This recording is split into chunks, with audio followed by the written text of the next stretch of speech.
मुर्शिद सोना। जरा समझना, ਜਿਹੜੇ ਰੱਬ ਦੇ ਬੰਦੇ ਹੁੰਦੇ ਆ ਨਾ, ਉਹਨਾਂ ਦੀ ਕੋਈ ਜਾਤ ਨਹੀਂ ਹੁੰਦੀ। ਜਿਹੜਾ ਆਪਣੀ ਜਾਤ ਨੂੰ ਲੈ ਕੇ ਬਹਿ ਜਾਵੇ, ਆਪਣੇ ਮਜ਼ਹਬ ਨੂੰ ਲੈ ਕੇ ਬਹਿ ਜਾਵੇ, ਆਪਣੇ ਧਰਮ ਨੂੰ ਲੈ ਕੇ ਬਹਿ ਜਾਵੇ, ਇਹਦਾ ਮਤਲਬ ਇਹ ਧਰਮਾਂ ਨਾਲ ਜੁੜਿਆ, ਧਰਮਾਂ ਦਾ ਬੰਦਾ, ਇਹ ਰੱਬ ਦਾ ਬੰਦਾ ਹੈ ਨਹੀਂ। ਕਿਉਂਕਿ ਜਿਹੜਾ ਰੱਬ ਦਾ ਬੰਦਾ ਹੋਏਗਾ ਉਹ ਸਾਰੀਆਂ ਜਾਤਾਂ ਤੋਂ, ਸਾਰੇ ਧਰਮਾਂ ਤੋਂ ਉੱਪਰ ਹੋਏਗਾ। ਸਮਝਣਾ ਜ਼ਰਾ ਸਾਰਿਆਂ ਨੇ। ਹੁਣ ਤੁਹਾਨੂੰ ਇੱਕ ਗੱਲ ਪੁੱਛ ਲਈਏ, ਜਵਾਬ ਦਵੋਗੇ, ਸੋਚ ਸਮਝ ਕੇ ਜਵਾਬ ਦੇਣਾ। ਤੁਸੀਂ ਕਿਹਦੇ ਬੰਦੇ ਹੋ? ਤੁਸੀਂ ਕਿਹਦੇ ਬੰਦੇ ਹੋ? ਜਾਂ ਦੂਜੇ ਲਫ਼ਜ਼ਾਂ 'ਚ ਕਹਿ ਲਈਏ, ਤੁਸੀਂ ਕਿਹੜੀ ਪਾਰਟੀ ਦੇ ਮੈਂਬਰ ਹੋ?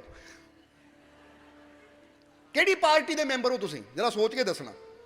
ਹੁਣ ਇੱਥੇ ਅਸੀਂ ਪਹਿਲਾਂ ਹੀ ਕਲੀਅਰ ਕਰ ਦਈਏ, ਐਵੇਂ ਸ਼ੰਕਾ 'ਚ ਨਾ ਪੈ ਜਿਓ। ਐਸੀ Congress party, Akali Dal, BJP, BSP ਜਾਂ ਆਪ, ਇਹ ਪਾਰਟੀਆਂ ਦੀ ਗੱਲ ਨਹੀਂ ਕਰ ਰਹੇ, ਕਿਉਂਕਿ ਇਹ ਰਾਜਨੀਤੀ ਪਾਰਟੀਆਂ ਹੈ ਔਰ ਇਹ ਪਾਰਟੀਆਂ ਉਸ ਪਾਰਟੀ ਦੇ ਸਾਹਮਣੇ ਬਹੁਤ ਹੀ ਛੋਟੀਆਂ ਹੈ। ਇੱਥੇ ਅਸੀਂ ਗੱਲ ਕਰ ਰਹੇ ਤੁਸੀਂ ਕਿਹੜੀ ਪਾਰਟੀ ਦੇ ਮੈਂਬਰ ਹੋ, ਚੈੱਕ ਕਰੋ ਆਪਣੇ ਆਪ ਨੂੰ। ਕਿਉਂਕਿ ਅਗਰ ਦੇਖਿਆ ਜਾਵੇ ਤਾਂ ਅਸੀਂ ਦੇਖਿਆ ਕਿ ਦੋ ਹੀ ਪਾਰਟੀਆਂ ਹੁੰਦੀਆਂ ਹੈ। ਉਹ ਕਿਹੜੀਆਂ ਪਾਰਟੀਆਂ? ਇੱਕ ਪ੍ਰਮਾਤਮਾ ਦੀ, ਉਹ ਮਾਲਿਕ ਦੀ, ਤਾਂ ਦੂਜੇ ਪਾਸੇ ਸ਼ੈਤਾਨ ਦੀ। ਹੁਣ ਸ਼ੈਤਾਨ ਦਾ ਮਤਲਬ ਇਹ ਨਹੀਂ ਕਿ ਸ਼ੈਤਾਨ ਵੀ ਹੈ, ਉਹ ਵੀ ਅਸੀਂ ਕਲੀਅਰ ਕਰਾਂਗੇ ਕਿ ਸ਼ੈਤਾਨ ਦੀ ਪਾਰਟੀ ਕਿਉਂ ਕਹਿੰਦੇ ਆ ਅਸੀਂ। ਜ਼ਰਾ ਸਮਝਣਾ, ਤੁਸੀਂ ਕਿਹੜੀ ਪਾਰਟੀ ਦੇ ਮੈਂਬਰ ਹੋ? ਜਿਹੜਾ ਪ੍ਰਮਾਤਮਾ ਦੀ ਪਾਰਟੀ ਦਾ ਮੈਂਬਰ ਹੋਏਗਾ, ਜਿਹੜਾ ਪ੍ਰਮਾਤਮਾ ਦਾ ਬੰਦਾ ਹੋਏਗਾ, ਉਹਦੇ ਅੰਦਰ ਸਦਾ ਵਿਸ਼ਵਾਸ ਹੋਏਗਾ, ਉਹ ਅੱਛਾਈ ਨਾਲ ਜੁੜਿਆ ਹੋਏਗਾ, ਸੱਚਾਈ ਨਾਲ ਜੁੜਿਆ ਹੋਏਗਾ, ਉਹ ਪ੍ਰੇਮ ਨਾਲ ਭਰਪੂਰ ਹੋਏਗਾ, ਉਹ ਨੇਕੀਆਂ ਦੇ ਮਾਰਗ ਤੇ ਚਲੇਗਾ। ਔਰ ਜਿਹੜਾ ਬੁਰਾਈ ਦੇ ਮਾਰਗ ਤੇ ਚੱਲਣ ਵਾਲਾ ਹੋਵੇ, ਉਹ ਸਮਝ ਲਓ ਸ਼ੈਤਾਨ ਦੀ ਪਾਰਟੀ ਦਾ ਮੈਂਬਰ ਹੈ। ਕਿਉਂਕਿ ਸ਼ੈਤਾਨ ਕਿਹਨੂੰ ਕਿਹਾ ਜਾਂਦਾ? ਕਿਸੇ ਦਾ ਬੁਰਾ ਕਰਨ ਵਾਲੇ ਨੂੰ ਹੀ ਸ਼ੈਤਾਨ ਕਿਹਾ ਜਾਂਦਾ ਹੈ। ਹੁਣ ਜਦੋਂ ਇਨਸਾਨ ਆਪਣੀ ਜ਼ੁਬਾਨ ਤੋਂ ਕੋਈ ਐਸਾ ਲਫ਼ਜ਼ ਬੋਲਦਾ ਹੈ ਜਿਹਦੇ ਨਾਲ ਦੂਜੇ ਦਾ ਦਿਲ ਦੁਖਦਾ ਹੈ, ਯਾਨੀ ਉਹ ਬੁਰਾ ਕਰ ਰਿਹਾ ਹੈ, ਤਾਂ ਉਹ ਸ਼ੈਤਾਨ ਦੀ ਪਾਰਟੀ ਦਾ ਬੰਦਾ ਹੈ। ਜਿਹੜਾ ਝੂਠ ਬੋਲੇ, ਨਿੰਦਿਆ ਕਰੇ, ਚੁਗਲੀ ਕਰੇ, ਅੰਦਰ ਨਫ਼ਰਤ ਨੂੰ ਲੈ ਕੇ ਬੈਠੇ, ਦੂਸਰਿਆਂ ਨੂੰ ਦੇਖ ਕੇ ਸੜੇ, ਸੜਨ ਦਾ ਮਤਲਬ ਹੁੰਦਾ ਜਲਨ ਕਰਨਾ, ਦੂਜਿਆਂ ਨੂੰ ਬੁਰਾ ਬੋਲਣਾ, ਦੂਜਿਆਂ ਨਾਲ ਬੁਰਾ ਕਰਨਾ, ਤਾਂ ਸਮਝ ਲਓ ਇਹ ਸ਼ੈਤਾਨ ਦੀ ਪਾਰਟੀ ਦਾ ਮੈਂਬਰ ਹੈ। ਜਿਹੜਾ ਸ਼ੰਕਾ ਦੇ ਨਾਲ ਭਰਿਆ ਹੋਵੇ, ਸ਼ੰਕਾ ਸਮਝਦੇ ਹੋ ਨਾ ਤੁਸੀਂ, ਵਹਿਮਾਂ ਦੇ ਨਾਲ ਭਰਿਆ ਹੋਵੇ। ਸ਼ੰਕਾ ਹੁੰਦੀ ਹੈ ਕਿਸੇ ਤੇ ਵਿਸ਼ਵਾਸ ਨਹੀਂ ਕਰਨਾ, ਇੱਥੇ ਤੱਕ ਕਿ ਰੱਬ ਤੇ ਵੀ ਵਿਸ਼ਵਾਸ ਨਹੀਂ ਕਰਨਾ। ਜਿਹੜਾ ਸ਼ੰਕਾ ਨਾਲ ਭਰਿਆ ਹੋਵੇ ਔਰ ਵਹਿਮਾਂ ਨਾਲ ਵੀ ਭਰਿਆ ਹੋਵੇ, ਵਹਿਮ ਵੀ ਤੁਸੀਂ ਸਮਝਦੇ ਹੋ ਕਿ ਛੋਟੀ ਛੋਟੀਆਂ ਚੀਜ਼ਾਂ ਨੂੰ ਲੈ ਕੇ ਐਵੇਂ ਵਹਿਮ ਕਰੀ ਜਾਣਾ, ਸਮਝਦੇ ਹੋ ਕਿ ਨਹੀਂ? ਵਹਿਮ ਭਰਮ ਗ੍ਰਹਿਾਂ ਨੂੰ ਲੈ ਕੇ ਜਾਂ ਹੋਰ ਚੀਜ਼ਾਂ ਨੂੰ ਲੈ ਕੇ, ਨਕਸ਼ਤਰਾਂ ਨੂੰ ਲੈ ਕੇ, ਪੈਂਚਕਾਂ ਨੂੰ ਲੈ ਕੇ, ਬਹੁਤ ਇਦਾਂ ਦੀਆਂ ਚੀਜ਼ਾਂ ਜਿਨ੍ਹਾਂ ਨੂੰ ਲੈ ਕੇ ਇਨਸਾਨ ਭਰਮਾਂ 'ਚ ਫਸਿਆ ਰਹਿੰਦਾ ਹੈ, ਤਾਂ ਸਮਝ ਲਓ ਇਹ ਕਿਹੜੀ ਪਾਰਟੀ ਦਾ ਮੈਂਬਰ ਹੈ? ਸ਼ੈਤਾਨ ਦੀ ਪਾਰਟੀ ਦਾ। ਕਿਉਂਕਿ ਸ਼ੈਤਾਨ ਦਾ ਮਤਲਬ ਦੂਜੇ ਨੂੰ ਤਕਲੀਫ ਦੇਣੀ, ਦੂਜੇ ਦਾ ਬੁਰਾ ਕਰਨਾ। ਜੇ ਤੁਹਾਡੀ ਜ਼ੁਬਾਨ ਤੋਂ ਇਦਾਂ ਦੇ ਬੋਲ ਨਿਕਲਦੇ ਆ, ਕਿਸੇ ਦਾ ਦਿਲ ਦੁਖਦਾ ਹੈ, ਤਾਂ ਤੁਸੀਂ ਸ਼ੈਤਾਨ ਦੀ ਪਾਰਟੀ ਦੇ ਮੈਂਬਰ ਹੋ। ਤਾਂ ਜੇ ਤੁਸੀਂ ਇਦਾਂ ਦੇ ਬੋਲ ਬੋਲਦੇ ਹੋ ਕਿ ਦੂਜੇ ਨੂੰ ਹਿੰਮਤ ਮਿਲਦੀ ਹੈ, ਦੂਜੇ ਨੂੰ ਹੌਸਲਾ ਮਿਲਦਾ ਹੈ, ਦੂਜੇ ਨੂੰ ਖੁਸ਼ੀ ਮਿਲਦੀ ਹੈ, ਤਾਂ ਫਿਰ ਤੁਸੀਂ ਪਰਮਾਤਮਾ ਦੀ ਪਾਰਟੀ ਦੇ ਮੈਂਬਰ ਹੋ। ਸਮਝਦੇ ਹੋ ਕਿ ਨਹੀਂ? ਫਿਰ ਤੁਸੀਂ ਰੱਬ ਦੇ ਬੰਦੇ ਹੋ। ਇਸ ਲਈ ਚੈੱਕ ਕਰਨਾ ਹੈ ਆਪਣੀ ਕਰਨੀ ਨੂੰ ਦੇਖ ਕੇ, ਆਪਣੀ ਬੋਲ ਬਾਣੀ ਨੂੰ ਦੇਖ ਕੇ, ਆਪਣੇ ਉੱਠਣ ਬੈਠਣ ਨੂੰ ਦੇਖ ਕੇ ਕਿ ਮੈਂ ਕਿਹਦਾ ਬੰਦਾ ਹਾਂ। ਹੁਣ ਬਾਹਰੋਂ ਤੁਸੀਂ ਜਿੰਨਾ ਮਰਜ਼ੀ ਕਹੀ ਜਾਓ ਮੈਂ ਰੱਬ ਦਾ ਬੰਦਾ, ਮੈਂ ਰੱਬ ਦਾ ਬੰਦਾ, ਪਰ ਬੰਦਾ ਰੱਬ ਦਾ ਕਹਿਣ ਨਾਲ ਤੁਸੀਂ ਰੱਬ ਦੇ ਬੰਦੇ ਨਹੀਂ ਬਣਨਾ। ਰੱਬ ਦੇ ਬੰਦੇ ਤੁਸੀਂ ਨੇਕੀਆਂ ਕਰਕੇ ਹੀ ਬਣ ਸਕਦੇ ਹੋ, ਅੱਛਾਈ ਦੇ ਮਾਰਗ ਤੇ ਚੱਲ ਕੇ ਹੀ ਰੱਬ ਦੇ ਬੰਦੇ ਬਣ ਸਕਦੇ ਹੋ। ਕਿਉਂਕਿ ਜਿਹਦੇ ਜਿੱਦਾਂ ਦੇ ਗੁਣ ਹੁੰਦੇ ਆ ਨਾ, ਉਹ ਉਹੀ ਪਾਰਟੀ 'ਚ ਸ਼ਾਮਿਲ ਹੁੰਦਾ ਹੈ। ਸਮਝਦੇ ਹੋ ਕਿ ਨਹੀਂ? ਸਮਝ ਲਓ ਦੋ ਪੇੜ ਹੈ, ਇੱਕ ਪੇੜ ਤੇ ਕਊਏ ਬੈਠੇ ਆ, ਦੂਜੇ ਪੇੜ ਤੇ ਹੰਸ ਬੈਠੇ ਆ, ਔਰ ਉੱਪਰੋਂ ਇੱਕ ਹੰਸ ਉੜ ਰਿਹਾ, ਇੱਕ ਕਊਆ ਉੜ ਰਿਹਾ ਹੈ। ਹੁਣ ਦੋਨਾਂ ਨੇ ਪੇੜ ਤੇ ਬੈਠਣਾ ਹੈ, ਤਾਂ ਹੰਸ ਕਿਹੜੇ ਪੇੜ ਤੇ ਬੈਠੇਗਾ? ਜਵਾਬ ਦਿਓ। ਜਿੱਥੇ ਕਊਏ ਬੈਠੇ ਉੱਤੇ ਬੈਠੇਗਾ ਜਾਂ ਜਿੱਥੇ ਹੰਸ ਬੈਠੇ ਉੱਥੇ ਬੈਠੇਗਾ? ਤਾਂ ਕਊਏ ਨੇ ਕਿੱਥੇ ਬੈਠਣਾ ਹੈ? ਜਿੱਥੇ ਕਊਆ ਹੋਏਗਾ। ਕਿਉਂਕਿ ਉਹਨਾਂ ਦੇਖਣਾ ਹੈ ਕਿ ਮੇਰੀ ਪਾਰਟੀ ਦੇ ਮੈਂਬਰ ਇੱਥੇ ਬੈਠੇ ਹੈ, ਜਿੱਦਾਂ ਦੀ ਮੇਰੀ ਕਰਨੀ ਹੈ, ਜੋ ਮੇਰੇ ਕਰਮ ਹੈ ਉਹ ਇੱਥੇ ਬੈਠੇ, ਇਸ ਲਈ ਉਹਨਾਂ ਉੱਥੇ ਬੈਠਣਾ। ਤਾਂ ਹੰਸ ਨੇ ਉੱਥੇ ਬੈਠਣਾ ਜਿੱਥੇ ਉਹਨੂੰ ਲੱਗਣਾ ਹੈ ਮੇਰੇ ਗੁਣਾਂ ਵਾਲੇ ਇੱਥੇ ਬੈਠੇ ਹੈ। ਇਸ ਲਈ ਤੁਸੀਂ ਗੌਰ ਕਰਨਾ, ਜਿੱਥੇ ਸਤਸੰਗ ਹੋਏਗਾ, ਪ੍ਰਭੂ ਦਾ ਸਿਮਰਨ ਹੋਏਗਾ, ਉੱਥੇ ਸਤਸੰਗੀ ਬੈਠਣਗੇ। ਤਾਂ ਜਿਹੜੇ ਸ਼ਰਾਬੀ ਹੈ ਨਾ, ਉਹਨਾਂ ਨੇ ਕਹਿਣਾ ਲੈ ਇੱਥੇ ਤਾਂ ਸੱਚ ਦੀ ਗੱਲ ਹੁੰਦੀ ਹੈ, ਹੱਕ ਦੀ ਗੱਲ ਹੁੰਦੀ ਹੈ, ਅਸੀਂ ਇੱਥੇ ਕੀ ਕਰਨਾ, ਅਸੀਂ ਤਾਂ ਠੇਕੇ ਬੈਠਾਂਗੇ। ਤਾਂ ਜਿੱਥੇ ਚਾਰ ਆਦਮੀ ਸ਼ਰਾਬ ਪੀਂਦੇ ਹੁਣ, ਉੱਥੇ ਉਹਨਾਂ ਦੌੜ ਕੇ ਬੈਠਣਾ ਹੈ, ਕਿਉਂਕਿ ਪਤਾ ਹੈ ਇਹ ਮੇਰੇ ਮੈਂਬਰ ਹੈ। ਚੈੱਕ ਕਰੋ ਆਪਣੇ ਆਪ ਨੂੰ, ਤੁਸੀਂ ਕਿਹਦੇ ਮੈਂਬਰ ਹੋ? ਅੱਛਾਈ ਦੇ ਨਾਲ ਜੁੜੇ ਹੋ ਸੱਚਾਈ ਦੇ ਨਾਲ ਜੁੜੇ ਹੋ, ਨੇਕੀ ਦੇ ਨਾਲ ਜੁੜੇ ਹੋ, ਵਿਸ਼ਵਾਸ ਦੇ ਨਾਲ ਭਰੇ ਹੋ, ਯਕੀਨ ਦੇ ਨਾਲ ਭਰੇ ਹੋ, ਤਾਂ ਤੁਸੀਂ ਰੱਬ ਦੇ ਬੰਦੇ ਹੋ। ਤਾਂ ਜੇ ਤੁਸੀਂ ਨਫ਼ਰਤ ਦੇ ਨਾਲ ਭਰੇ ਹੋ, ਬੁਰਾਈ ਦੇ ਨਾਲ ਭਰੇ ਹੋ, ਸ਼ੰਕਾ ਦੇ ਨਾਲ ਭਰੇ ਹੋ, ਵਹਿਮਾਂ ਭਰਮਾਂ ਦੇ ਨਾਲ ਭਰੇ ਹੋ, ਤਾਂ ਫਿਰ ਤੁਸੀਂ ਸ਼ੈਤਾਨ ਦੇ ਬੰਦੇ ਹੋ। ਔਰ ਯਾਦ ਰੱਖੋ, ਜੇ ਰਹਿਮਤਾਂ ਚਾਹੀਦੀਆਂ ਨਾ, ਕਿਰਪਾ ਚਾਹੀਦੀ ਹੈ, ਬਖਸ਼ਿਸ਼ ਚਾਹੀਦੀ ਹੈ, ਤਾਂ ਅਸੀਂ ਪਰਮਾਤਮਾ ਦੇ ਬੰਦੇ ਬਣ ਕੇ ਹੀ ਉਹਦੀਆਂ ਰਹਿਮਤਾਂ ਨੂੰ ਪ੍ਰਾਪਤ ਕਰ ਸਕਦੇ ਹਾਂ। ਸਮਝਦੇ ਹੋ ਕਿ ਨਹੀਂ? ਇਸ ਲਈ ਅੱਜ ਚੈੱਕ ਕਰਨਾ, ਹੁਣ ਪਾਰਟੀ ਬਦਲਣ ਦਾ ਟਾਈਮ ਆ ਗਿਆ ਹੈ। ਬੋਲੋ, ਸਮਝਦੇ ਹੋ ਕਿ ਨਹੀਂ? ਇਸ ਲਈ ਬਦਲ ਦਿਓ ਜਲਦੀ, ਕਿਤੇ ਇਹ ਨਾ ਹੋਵੇ ਸ਼ੈਤਾਨ ਦੀ ਪਾਰਟੀ 'ਚ ਬਹਿ ਕੇ ਆਪਣੀ ਜ਼ਿੰਦਗੀ ਨੂੰ, ਆਪਣੇ ਜੀਵਨ ਨੂੰ ਹੀ ਖਤਮ ਕਰ ਲਈਏ। ਅੱਜ ਪਾਰਟੀ ਚੇਂਜ ਕਰੀਏ ਕਿ ਹੁਣ ਮੇਰੀ ਸੋਚ ਚੇਂਜ ਹੋ ਗਈ, ਮੇਰਾ ਮਨ ਬਦਲ ਗਿਆ, ਮੇਰੀ ਸਮਝ ਬਦਲ ਗਈ ਹੈ, ਤਾਂ ਅੱਜ ਤੋਂ ਮੈਂ ਸ਼ੈਤਾਨ ਦੀ ਪਾਰਟੀ 'ਚੋਂ ਨਿਕਲ ਕੇ ਭਗਵਾਨ ਦੀ ਪਾਰਟੀ 'ਚ ਆ ਗਿਆ। ਸ਼ੰਕਾ ਨੂੰ ਛੱਡ ਕੇ ਵਿਸ਼ਵਾਸ ਕੋਲ ਆ ਗਿਆ, ਨਫ਼ਰਤ ਨੂੰ ਛੱਡ ਕੇ ਪ੍ਰੇਮ ਕੋਲ ਆ ਗਿਆ, ਕ੍ਰੋਧ ਨੂੰ ਛੱਡ ਕੇ ਸ਼ਾਂਤੀ ਦੇ ਕੋਲ ਆ ਗਿਆ। ਸਮਝਦੇ ਹੋ ਕਿ ਨਹੀਂ? ਇਸ ਲਈ ਜਿਹੜੇ ਭਗਵਾਨ ਦੀ ਪਾਰਟੀ ਦੇ ਮੈਂਬਰ ਹੈ, ਕਹਿ ਦਿਓ ਫਿਰ ਕਿ ਮੈਨੂੰ ਆਪਣੇ ਮਾਲਿਕ ਤੇ ਪੂਰਾ, ਕਿਉਂਕਿ ਵਿਸ਼ਵਾਸ ਜਿੱਥੇ ਆ ਗਿਆ, ਇਹ ਭਗਵਾਨ ਦੇ ਮੈਂਬਰ ਹੋ ਗਏ, ਇਹ ਭਗਵਾਨ ਦੇ ਬੰਦੇ ਹੋ ਗਏ।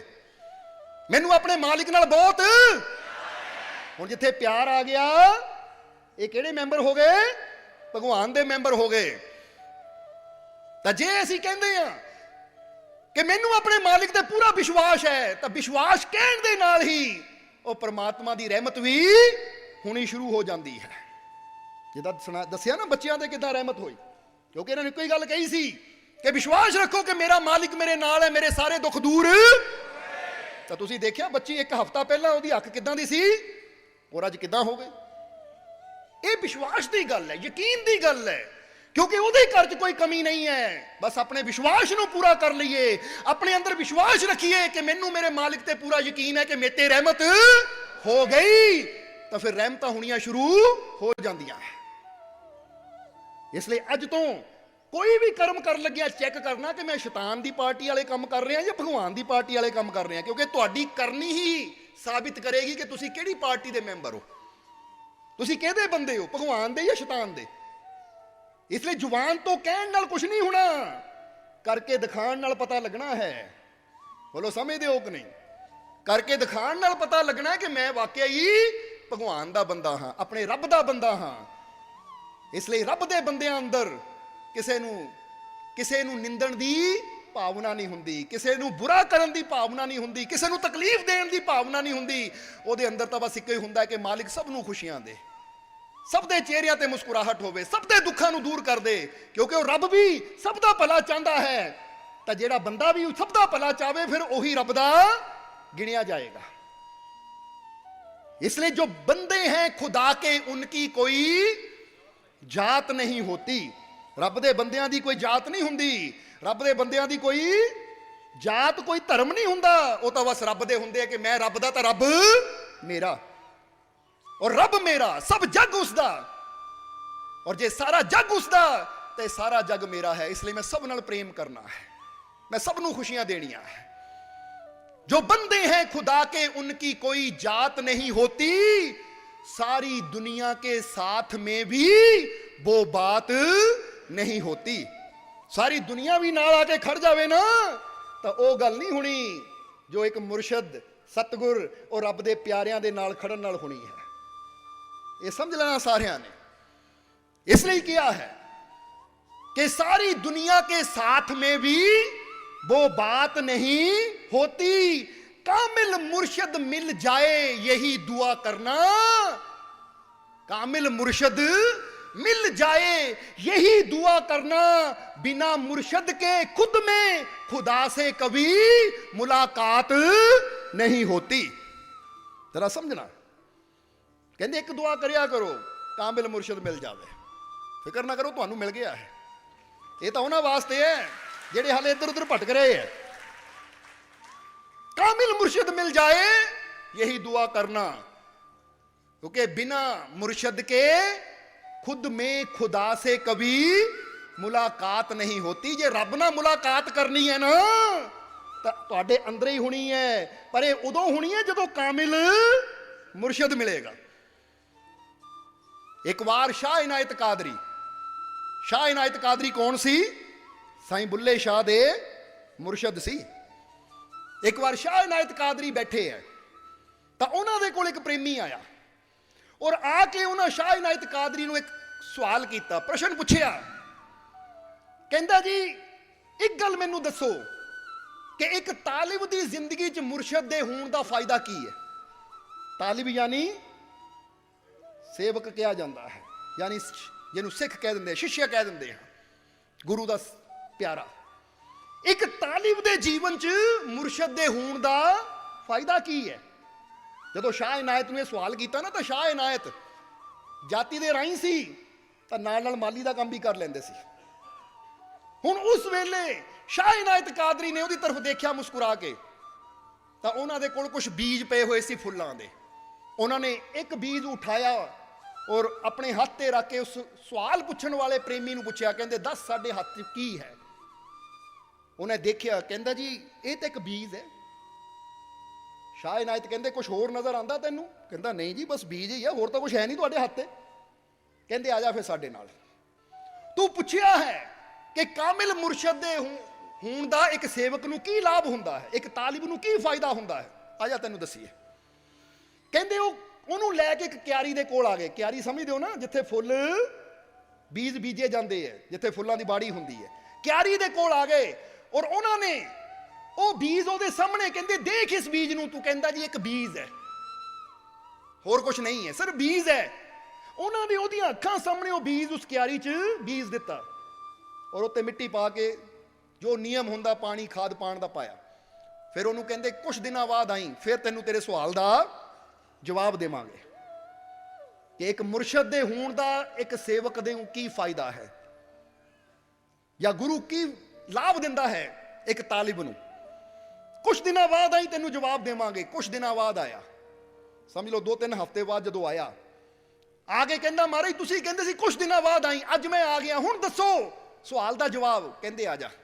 ਲੈ ਗਏ ਉਸ ਕਿਆਰੀ ਦੇ ਕੋਲ ਜਿੱਥੇ ਉਹ ਬੀਜ ਬੋਇਆ ਸੀ। ਕਹਿੰਦੇ ਦੇਖ ਇੱਥੇ ਬੀਜ ਬੋਇਆ ਸੀ, ਅੱਜ ਕੀ ਹੈ ਉੱਥੇ? ਜਦੋਂ ਦੇਖਿਆ ਤਾਂ ਛੋਟਾ ਜਿਹਾ ਪੌਦਾ ਨਿਕਲਿਆ ਹੈ। ਕਹਿੰਦਾ ਮਹਾਰਾਜ ਛੋਟਾ ਜਿਹਾ ਪੌਦਾ ਹੈ, ਇਹ ਉਹੀ ਹੈ ਜਿਹੜਾ ਉਦੋਂ ਬੀਜ ਬੋਇਆ ਸੀ? ਸ਼ਾਹ ਇਨਾਇਤ ਮੁਸਕਰਾਏ, ਕਹਿੰਦੇ ਹਾਂ ਉਹੀ ਹੈ। ਕਹਿੰਦਾ ਮਹਾਰਾਜ ਬੜਾ ਸੁੰਦਰ ਹੈ। ਕਹਿੰਦੇ ਹਾਲੇ ਤਾਂ ਇਹਦੀ ਸੁੰਦਰਤਾ ਤੂੰ ਦੇਖੀ ਨਹੀਂ ਹੈ, ਏਦਾਂ ਕਰ ਤੇਰੇ ਸਵਾਲ ਦਾ ਜਵਾਬ ਦੇਵਾਂਗੇ ਪਰ ਅੱਜ ਨਹੀਂ, ਕੁਝ ਦਿਨਾਂ ਬਾਅਦ। ਫਿਰ ਉਹਨੂੰ ਕਿਹਾ ਕੁਝ ਦਿਨਾਂ ਬਾਅਦ। ਹੁਣ ਫਿਰ ਉਹ ਚਲਾ ਗਿਆ, ਫਿਰ ਕੁਝ ਦਿਨ ਗੁਜ਼ਰੇ, ਕੁਝ ਹਫ਼ਤੇ ਗੁਜ਼ਰੇ। ਜਦੋਂ ਦੁਬਾਰਾ ਆਇਆ ਕਹਿੰਦਾ ਮਹਾਰਾਜ ਅੱਜ ਤਾਂ ਜਵਾਬ ਦੇ ਦਿਓ, ਕਈ ਮਹੀਨੇ ਹੋ ਗਏ ਜਵਾਬ ਹੀ ਨਹੀਂ ਦਿੱਤਾ ਤੁਸੀਂ। ਜਿੱਦਾਂ ਬੰਦਾ 2-3 ਮਹੀਨੇ ਹੋ ਗਏ ਜਵਾਬ ਹੀ ਨਹੀਂ ਦਿੱਤਾ। ਸ਼ਾਹ ਇਨਾਇਤ ਕਹਿੰਦੇ ਆ ਜਾ, ਆ ਜਾ, ਪਹਿਲਾਂ ਕੁਝ ਦਿਖਾਣਾ ਹੈ ਤੈਨੂੰ। ਹੁਣ ਜਦੋਂ ਲੈ ਕੇ ਉਸੇ ਕਿਆਰੀ ਦੇ ਕੋਲ ਗਏ, ਕਹਿੰਦੇ ਦੇਖ ਇਸ ਨੂੰ। ਜਦੋਂ ਦੇਖਿਆ ਤਾਂ ਹੁਣ ਉਹੀ ਪੌਦਾ, ਉੱਤੇ ਫੁੱਲ ਖਿਲੇ ਹੋਏ ਆ, ਬੜੇ ਸੁੰਦਰ ਸੁੰਦਰ ਫੁੱਲ ਖਿਲੇ ਹੋਏ ਆ। ਸ਼ਾਹ ਇਨਾਇਤ ਕਹਿੰਦੇ ਦੇਖ। ਉਹਨਾਂ ਦੇਖਿਆ, ਕਹਿੰਦਾ ਮਹਾਰਾਜ ਇੰਨੇ ਸੁੰਦਰ ਫੁੱਲ, ਬੜੀ ਅੱਛੀ ਮਹਿਕ ਹੈ, ਬੜੇ ਸੁੰਦਰ ਫੁੱਲ ਹੈ, ਬੜੀ ਅੱਛੀ ਮਹਿਕ ਹੈ। ਸ਼ਾਹ ਇਨਾਇਤ ਕਹਿੰਦੇ ਉਹੀ ਬੀਜ ਹੈ ਜਿਹਨੂੰ ਤੂੰ ਕਹਿੰਦਾ ਸੀ ਮਹਾਰਾਜ ਇੱਕ ਬੀਜ ਹੀ ਹੈ, ਹੋਰ ਤਾਂ ਮੈਨੂੰ ਕੁਛ ਦੀਦਾ ਹੀ ਨਹੀਂ ਹੈ। ਇਹ ਦੇਖ, ਇਹ ਉਹੀ ਸਧਾਰਨ ਬੀਜ ਸੀ ਜਿਹਦੇ ਤੇ ਤੈਨੂੰ ਕੁਝ ਨਜ਼ਰ ਨਹੀਂ ਆਉਂਦਾ ਸੀ। ਪਰ ਇਹ ਬੀਜ ਨੂੰ ਜਦੋਂ ਸਹੀ ਜ਼ਮੀਨ ਮਿਲੀ, ਸਹੀ ਖਾਦ ਮਿਲੀ, ਸਹੀ ਪਾਣੀ ਮਿਲਿਆ, ਤਾਂ ਇਹ ਬੀਜ ਦੇ ਅੰਦਰ ਛੁਪੇ ਹੋਏ ਇਹਦੇ ਗੁਣ, ਇਹਦੀਆਂ ਖੂਬੀਆਂ ਦੇਖ ਪ੍ਰਗਟ ਹੋ ਗਈਆਂ। ਕਹਿੰਦੇ ਜਿਸ ਤਰ੍ਹਾਂ ਇਹ ਬੀਜ ਦੇ ਅੰਦਰ ਬਹੁਤ ਗੁਣ ਛੁਪੇ ਹੋਏ ਆ, ਬਹੁਤ ਖੂਬੀਆਂ ਛੁਪੀਆਂ ਹੋਈਆਂ ਹੈ, ਰੰਗ ਵੀ ਹੈ, ਖੁਸ਼ਬੂ ਵੀ ਹੈ, ਬਹੁਤ ਕੁਛ ਇਹਦੇ ਅੰਦਰ ਛੁਪਿਆ ਹੋਇਆ ਹੈ। ਜਦੋਂ ਇਸ ਬੀਜ ਨੂੰ ਸਹੀ ਮਾਲੀ ਮਿਲ ਜਾਵੇ ਤਾਂ ਇਹਦੇ ਅੰਦਰਲੇ ਛੁਪੇ ਗੁਣ ਬਾਹਰ ਆ ਜਾਂਦੇ ਹੈ। ਇਸੇ ਤਰ੍ਹਾਂ ਇੱਕ ਤਾਲਿਬ ਵੀ ਬੀਜ ਦੀ ਤਰ੍ਹਾਂ ਹੁੰਦਾ ਹੈ, ਜਦੋਂ ਉਹਨੂੰ ਕਾਮਿਲ ਮੁਰਸ਼ਿਦ ਮਿਲ ਜਾਵੇ ਤਾਂ ਉਹਦੇ ਅੰਦਰਲਾ ਖੁਦਾ ਬਾਹਰ ਆਉਂਦਾ ਹੈ। ਕਿਉਂਕਿ ਇਨਸਾਨ ਦੇ ਅੰਦਰ ਵੀ ਬੜੇ ਗੁਣ ਹੈ, ਤਾਂ ਹੀ ਕਹਿੰਦੇ ਨਾ ਮਨ ਤੂੰ ਜੋਤ ਸਰੂਪ ਹੈ, ਬਹੁਤ ਗੁਣ ਹੈ ਤੁਹਾਡੇ ਅੰਦਰ। ਤਾਂ ਹੀ ਅਸੀਂ ਕਈ ਵਾਰ ਕਿਹਾ ਆਪਣੇ ਆਪ ਨੂੰ ਕਮਜ਼ੋਰ ਨਾ ਸਮਝੋ, ਆਪਣੇ ਆਪ ਨੂੰ ਇਹ ਨਾ ਕਹੋ ਮੈਂ ਗੁਨਾਹਗਾਰ, ਮੈਂ ਪਾਪੀ, ਮੈਂ ਮਾੜਾ। ਜਾਂ ਬੰਦਾ ਕਈ ਵਾਰ ਕਹਿੰਦਾ ਮੈਂ ਕਮਜ਼ੋਰ, ਮੈਂ ਕੀ ਕਰ ਸਕਦਾ, ਮੇਰੇ ਤੋਂ ਤਾਂ ਹੋਣਾ ਹੀ ਕੁਛ ਨਹੀਂ। ਹੁਣ ਜ਼ਰਾ ਗੌਰ ਕਰਨ ਵਾਲੀ ਗੱਲ ਹੈ, ਇੱਕ ਬੀਜ ਨੂੰ ਸਾਹਮਣੇ ਰੱਖਿਆ ਜਾਵੇ ਤਾਂ ਬੀਜ ਕਮਜ਼ੋਰ ਹੈ, ਕਮਜ਼ੋਰ ਹੀ ਹੈ ਨਾ, ਜਿਹੜੀ ਮਰਜ਼ੀ ਚਿੜੀ ਆਵੇ ਉੜ ਲੈ ਜਾਵੇ। ਹੁਣ ਬੀਜ ਨੂੰ ਸਾਹਮਣੇ ਰੱਖਿਆ ਜਾਵੇ ਤਾਂ ਬੀਜ ਅੰਦਰ ਕੋਈ ਖੁਸ਼ਬੂ ਨਹੀਂ ਹੈ, ਕੋਈ ਰੰਗਤ ਨਹੀਂ ਹੈ, ਕੋਈ ਉਹਦੇ ਅੰਦਰ ਫਲ ਨਹੀਂ ਨਜ਼ਰ ਆਏਗਾ, ਕੁਛ ਨਹੀਂ ਨਜ਼ਰ ਆਏਗਾ। ਪਰ ਜਦੋਂ ਉਸੇ ਬੀਜ ਨੂੰ ਮਾਲੀ ਜ਼ਮੀਨ 'ਚ ਬੋ ਦਿੰਦਾ ਹੈ ਔਰ ਉਹ ਬੀਜ ਆਪਣੀਆਂ ਜੜ੍ਹਾਂ ਪਕੜ ਲੈਂਦਾ ਹੈ ਤਾਂ ਇੰਨਾ ਸ਼ਕਤੀਸ਼ਾਲੀ ਹੋ ਜਾਂਦਾ ਕਿ ਫਿਰ ਹਜ਼ਾਰਾਂ ਪੰਛੀ ਉੱਤੇ ਬਹਿੰਦੇ ਆਲਣੇ ਬਣਾਉਂਦੇ ਆ, ਹਜ਼ਾਰਾਂ ਨੂੰ ਠੰਡੀ ਛਾਂ ਦਿੰਦਾ ਹੈ। ਇਹ ਸਾਰੇ ਗੁਣ ਉਸ ਬੀਜ ਦੇ ਅੰਦਰ ਛੁਪੇ ਹੋਏ ਹੈ। ਪਰ ਜਿਸ ਤਰ੍ਹਾਂ ਸਹੀ ਮਾਲੀ ਮਿਲਦਾ ਹੈ, ਖਾਦ ਪਾਣੀ ਮਿਲਦਾ ਹੈ, ਤਾਂ ਬੀਜ ਦੇ ਅੰਦਰਲੇ ਗੁਣ ਬਾਹਰ ਆਉਂਦੇ ਹੈ, ਫਲ ਫੁੱਲ ਬਾਹਰ ਆਉਂਦੇ ਹੈ। ਇਸੇ ਤਰ੍ਹਾਂ ਤੁਸੀਂ ਵੀ ਜੇ ਬੀਜ ਹੋ ਤਾਂ ਕਮਜ਼ੋਰ ਹੋ। ਦੁਨੀਆ ਤਾਂ ਤੁਹਾਨੂੰ ਬੀਜ ਸਮਝ ਕੇ ਦੇਖੇਗੀ, ਤੂੰ ਕਮਜ਼ੋਰ ਹੈ, ਤੂੰ ਨਿਕੰਮਾ ਹੈ। ਪਰ ਮੁਰਸ਼ਦ ਉਹ ਬਾਲੀ ਹੈ ਜੋ ਤੁਹਾਡੇ ਅੰਦਰ ਬੈਠੀ ਹੋਈ ਸਰਵ ਸ਼ਕਤੀਸ਼ਾਲੀ ਉਹ ਪ੍ਰਮਾਤਮਾ ਨੂੰ, ਉਹ ਸ਼ਕਤੀ ਨੂੰ ਦੇਖਦਾ ਹੈ ਔਰ ਤੁਹਾਨੂੰ ਕਹਿੰਦਾ ਤੁਸੀਂ ਕਮਜ਼ੋਰ ਨਹੀਂ ਹੋ। ਕਿਉਂਕਿ ਸ਼ਾਹ ਇਨਾਇਤ ਨੇ ਕੀ ਪੁੱਛਿਆ ਸੀ, ਦੱਸ ਕੀ ਹੈ? ਕਹਿੰਦੇ ਜੀ ਬੀਜ ਹੈ। ਕਹਿੰਦੇ ਹੋਰ ਕੁਝ ਨਜ਼ਰ ਆਉਂਦਾ ਹੈ? ਉਹ ਕਹਿੰਦਾ ਜੀ ਨਹੀਂ। ਪਰ ਸ਼ਾਹ ਇਨਾਇਤ ਨੂੰ ਨਜ਼ਰ ਆਉਂਦਾ ਸੀ ਕਿ ਬੀਜ ਅੰਦਰ ਬਹੁਤ ਕੁਛ ਹੈ, ਰੰਗ ਵੀ ਹੈ, ਖੁਸ਼ਬੂ ਵੀ ਹੈ, ਫੁੱਲ ਵੀ ਹੈ, ਫਲ ਵੀ ਹੈ।